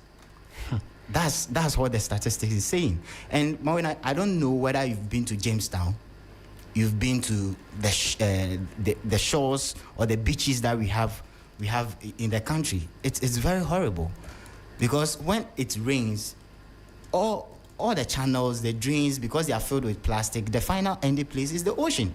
It goes directly into the ocean, and that's something we must not take lightly. So the third point had to do with, where does the waste go? After we have produced this waste, where did it end up? Okay, I think it's one of the most critical questions. Very important. Which demands an answer. Right? So 37.5% of every waste we generate is dumped in open spaces. Very alarming. 37.5%. And all these figures, I got it from the Population and Housing Census of GSS. I also got some from the World Bank figures, UN, WHO as well. 37.5, you just dump them in open spaces. Then 33.4% is collected. 29.1% is uncollected. I will give you a further breakdown. So the collected part of it, which is the compaction track, you know the compaction tracks, right? The ones that you just put your dustbin inside. And then they come and collect. Exactly. That compaction track. That's what they call the baller car. Like when they see the big one. The big ones, the track-based ones. Yeah. That one, it's 8.4%. It constitutes 8.4% of all the collection and the final resting place of all the waste that we produce. Then other vehicles, 1.3%. And there is this tricycle, 13.2%. So you just do the comparison with the tricycle is what we call the aboboya. Compare the aboboya 13.2% to the compaction track. It is actually doing well, more than the compaction track. It's outperforming collection. Performing collections.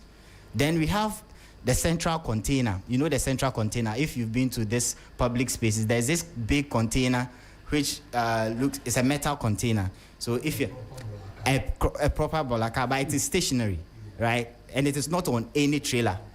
You just go there, you dump in your refuse. It constitutes. They come and pick it up. Yeah, exactly. It constitutes 9% of all the collection. And we have the push carts or bicycle wheelbarrows.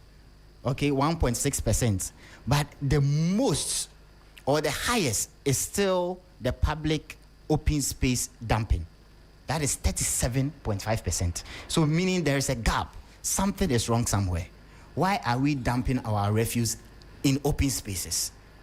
Then we move on to burying in the ground. We realize that 3.1% of all the refuse is being buried in the ground. And it's actually good for those who are in the rural areas. They normally bury their refuse in it. I'll go to the regional breakdown shortly. Then 22.5% burn these refuse, and 3.3% are dumped discriminately. That's when the truck doesn't come. That's when the truck doesn't come, exactly. Then we go to the regional breakdown quickly. So I did the regional breakdown, and it was very alarming. 2.7. Just hazard a guess. Who do you think would be very good at collection or properly collection? Proper collection. I think it will be somewhere up north where a lot of the activities are. Increasingly, where there are lots of individuals, we see a lot of indiscipline. Okay. So that's why I would suggest that perhaps exactly. I was shocked up north where we tend to see a bit more in terms of migration down south. Less people means less waste is generated, and even societal checks can result in enforcement in terms of properly disposing of waste. Yeah, that's a very good analysis. But Mawuena, when I was looking through the figures, I was even surprised, like how that was my conjecture, that was my hypothesis. But after the figures, I realized that Greater Accra led the charge when it comes to proper waste collection. Yes, that's what the data is saying. But here's the catch. Because they produce a lot, even if it is 2%, it outperforms a region like Ahafo, which produces like 15% of uncollected. So it's not about the percentage, it's about the quantum, okay, the amount. So the first takeaway had to do with Greater Accra, with 68% or 69.8% of the household report a collected method, which means that roughly 7 in every 10 household if you go into a neighborhood, for instance, and there are 10 houses, at least seven of those houses see either a bolaka, either a boboya, or some form of person come around and take. They don't bury it, they don't throw it out. They don't burn them. And the remaining three may either be engaged in burying or burning. Yes. But when it comes to burning, Upper East leads the charge. That's the burning hotspots. About 49% of households burn their waste. That means roughly 1 in every 2 households, like half of all the households in Upper East burn their refuse. Then the Western North, they are leading in terms of public dumping or open space dumping of refuse. And I was amazed. The Western North, about 66.8%, meaning it's the same as 7 in 10 of the households. They don't look at maybe the right channels. They just pour it down there, maybe at the backyard or somewhere. They don't dispose of their waste properly. Exactly. They don't use the approved channels. Then there is a question of accountability. Who is in charge? Who is supposed to ensure that waste is managed properly? But I have to take you back to the early days, 1993 to 1994. Mawuena, do you remember Town Council? Yeah, I think even yesterday I was on air, I was mentioning Town Council and their role. Yeah. So in 1993, 1994, there was a Local Government Act, 1993, and Decentralized Government Framework. So the significance of that was that district assemblies should carry the local public health and service responsibility. The bylaws and local enforcement became central at that time. So if you don't sweep your backyard and all your of backyard, you see that they will come and they will charge you, right? Either you pay a fine or you are summoned. That was the system. Then in 1999, we had our first environmental sanitation policy. Then by 2010, the environmental sanitation policy was revised. By 2012, we reenacted a Public Health Act, 2012 Act 851.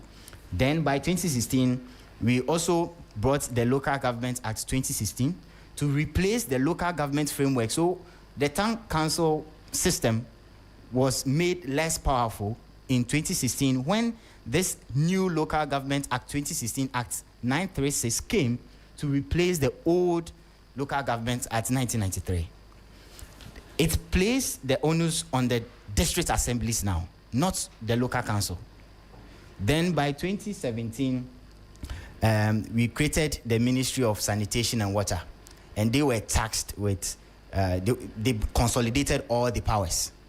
Before, then they were tasked with ensuring cleanliness, sanitation, and proper waste disposal at the local level as well. So this is quickly a trend. We had the Civil Service Instrument EI 1 of 2025. You have the EPA Act 2025 as well, which was recently enacted.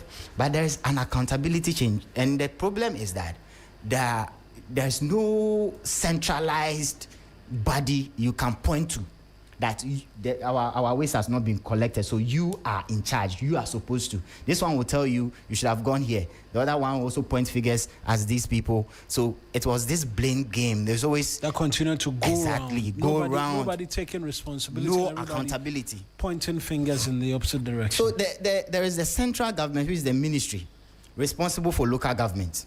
So their role is to set policy direction, and they have to decentralize supervision as well. And there are the MMDAs. The MMDAs, they set up the collection arrangements, the sanitation enforcement, the contracts, public space cleansing, and local disposal management. And there is the EPA. The EPA also provides the environmental standards, the permits, the compliance, and the pollution control. And there's the Ministry of Finance, and the Ministry of Finance came here because of District Assembly Common Fund architecture. So they released the budgets. They use the Common Fund financing expenditure rules. They set them. Then there's a private waste collector, and that's where most of these aggregators fall. So they are their role is to collect, haul, transfer, and dispose this waste that we generate. Then we have the producers and importers. So end-life products, circular economy, those who are into recycling and all. Then we move on to what's the evidence that I've gathered say about our entire waste architecture. The first thing that I figured was that there is no closed national waste account. What do I mean by this? We don't have a repository where we can track our waste. There is no household data, no tonnage estimate. I found it very difficult even assessing some of these figures. I had to do a lot of digging, call people, calculations and all. Meaning, even if I want to know how much waste we produce, it's very difficult to get access to those data, because without data, you're just someone with an opinion. Right. Yeah. Yeah, that's true. And you just be ranting and talking. Then the second thing I also realized was that collection is measured more readily than final disposal. We just look at, how many has been collected. We don't look at the final resting place of what has been collected. We pay more attention to the first-hand generation the collection. fact that we are collecting it from homes and all of that. Once we collect it, we don't really care. Everybody goes to sleep. That's one thing I also realized. And rural service failure is structural. So you realize that for rural areas, about 5% of household they don't actually use the track system. They don't use the urban track system. So most of the rural areas, they are into dumping, they are into burning, they are into open disposal. That is a challenge. What is happening with rural, mainstream waste collection? So there is a gap that needs to be filled there. Then there is a contract verification weaknesses. I went through the Auditor General's report, and there have been a lot of irregularities and infraction when it comes to the use of our District Assembly Common Fund, our contracts, and whether these wastes that are being generated are properly collected, the right procurements are done, the right machineries are used, and all. There are issues. I will go and dig into that one later. And there is disposal infrastructure lags demand. So the latest garage results show important Greater Accra facilities still in the pipeline as in late 2025 and early 2026. When we implement a project, Mawuena, it takes a very long time and bureaucratic process before we're able to implement them. We are more geared towards, we have brought up this project, this policy, salt cutting, and every day we are cutting salts. But we don't see the end products of these salts that we cut. And that's a challenge. And I must put on record that I went through the number of policies and programs this current administration has commissioned or has begun. Over 300, Mawuena. Over 300. And as to whether there is a monitoring system, there is a long-term contingency or tactical measure to know that all these projects are being tailored and they are gearing towards what the intended purpose, is also a challenge. Can you be monitoring 300 projects at the same time? That's a challenge. We always want duplication. We don't pay attention to strengthening our pre-existing systems. That's another challenge that I identified. And finally, transparency is fragmented. A citizen cannot currently open one official dashboard and see waste generated, service coverage, and who is responsible. This one will point you to this. This one will point you to that. Yeah. And that's a challenge. And finally, I want to add the integrated recycling and compost plants. Mawuena, do you know that every waste that is being collected, most of them are sent to, some are alleging that some of them, they don't send them to the compost plants. But ideally, they are supposed to go there. They are supposed to go to the integrated recycling and compost plants. We normally call them the ARECOPs, right? We have about 16 of them across the entire nation. But most of them are owned by Zoom Lion. Yeah, the Just One Group. They manage this compost side. It was actually completed and commissioned in May 2014. May 2024, pardon. May 2024. 10 out of that 16 had been completed and commissioned, but most of them are under the auspices of Zoom Lion.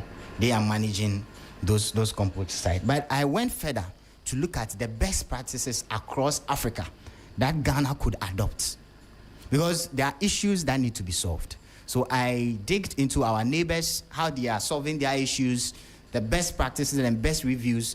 The number one on the list of the country that had a very good waste management system was Morocco. So Morocco was cited in the World Bank report that about 40% of their waste was controlled, collected, and managed in 2008. By 2022, they've increased it from 40% to 96%. And you ask yourself, how did they do it? How did they do it? So they use an environmental and financial mechanism. What they did was that they strengthened their local or national municipal agencies to be in charge and held them accountable. They gave them the sole responsibility that all what you should do was waste management. Anything regarding improper or indiscriminate waste disposal, you will be charged. You are responsible. That's what if we centralize control, we can hold people accountable. And if they know they are being held accountable, they will deliver. That's Morocco. We can learn that from Morocco. Then we will go on to South Africa. South Africa. And they gave a producer responsibility regulation, which was implemented in 2021. This means that if you are a producer of waste, you are responsible for the final resting place of the waste that you produce. That was the regulation. If a household, you produce a waste, make sure that the waste that you produce is disposed of right. If not, you'll be charged. That's South Africa. Then we have Rwanda, our famous Rwanda, the cleanest city cleanest country in Africa. In Africa, eh? Yeah. Is it Paul Kagame? Mawuena, is it Paul Kagame? Paul yes, Kagame. Paul Kagame. Okay. So Rwanda also banned single use of polythene. I just heard that last week that we also banned. We are going to so styrofoams and single-use plastics. Okay. I know styrofoams is expected to take effect. Is it September 1 thereabout? So roughly the pack that they use for you buy food and you say, oh, per pack and all of those things are going to go away. So if we are banning plastics, well, maybe we are following. Not plastics in its entirety, because rubber is grown, right? But single-use plastics, because if plastics is banned entirely, there'll be a challenge. You don't have a bucket to go about and do some other thing. That's fair because enough. Some of the items are made with plastic, right? So it's not a ban on plastics, so because some of the I was making I wanted to end the statement. Is made out of plastic. Yeah, but I wanted to make a statement that if we are banning plastics, okay, it won't be a bad thing. We should look at the single-use plastic, as you mentioned, like the styrofoam. If you look at alternatives, but finding an alternative for plastic, because we have been accustomed and we are used to how we use them. So banning them and taking them away from us all of a sudden will be very difficult to adapt. But we also have to look at replaceables, alternative. Mawuena, what can you use to replace pure water? or the sachet water that we buy? Can you use paper? Paper, yeah. I'm sure Calico paper type. bags. Yeah, maybe. What about it? Have you thought of the cost? Could be more expensive is what I was going to say. Could be more expensive. And so it's very difficult. That's why transitioning from a plastic single-use based economy into biodegradable one, it's very expensive. But if you are determined, it is possible. So Mawuena, that's it in a nutshell. That's a general picture of Ghana's waste management system. And I'm just going to add this to the listeners, right? That this is part one in relation to conversations as to waste management. We're going to get into it bigger and proper. Especially when we look at the contracts. Absolutely. The contract. Who was responsible for who's what? Been responsible for what and why contracts are being handed out. Who is supervising to ensure that the work is being done? Yeah. Particularly when contracts are being handed out and we know that not all of the waste is being collected to start off with. Very well. Who is handling final disposition and all that?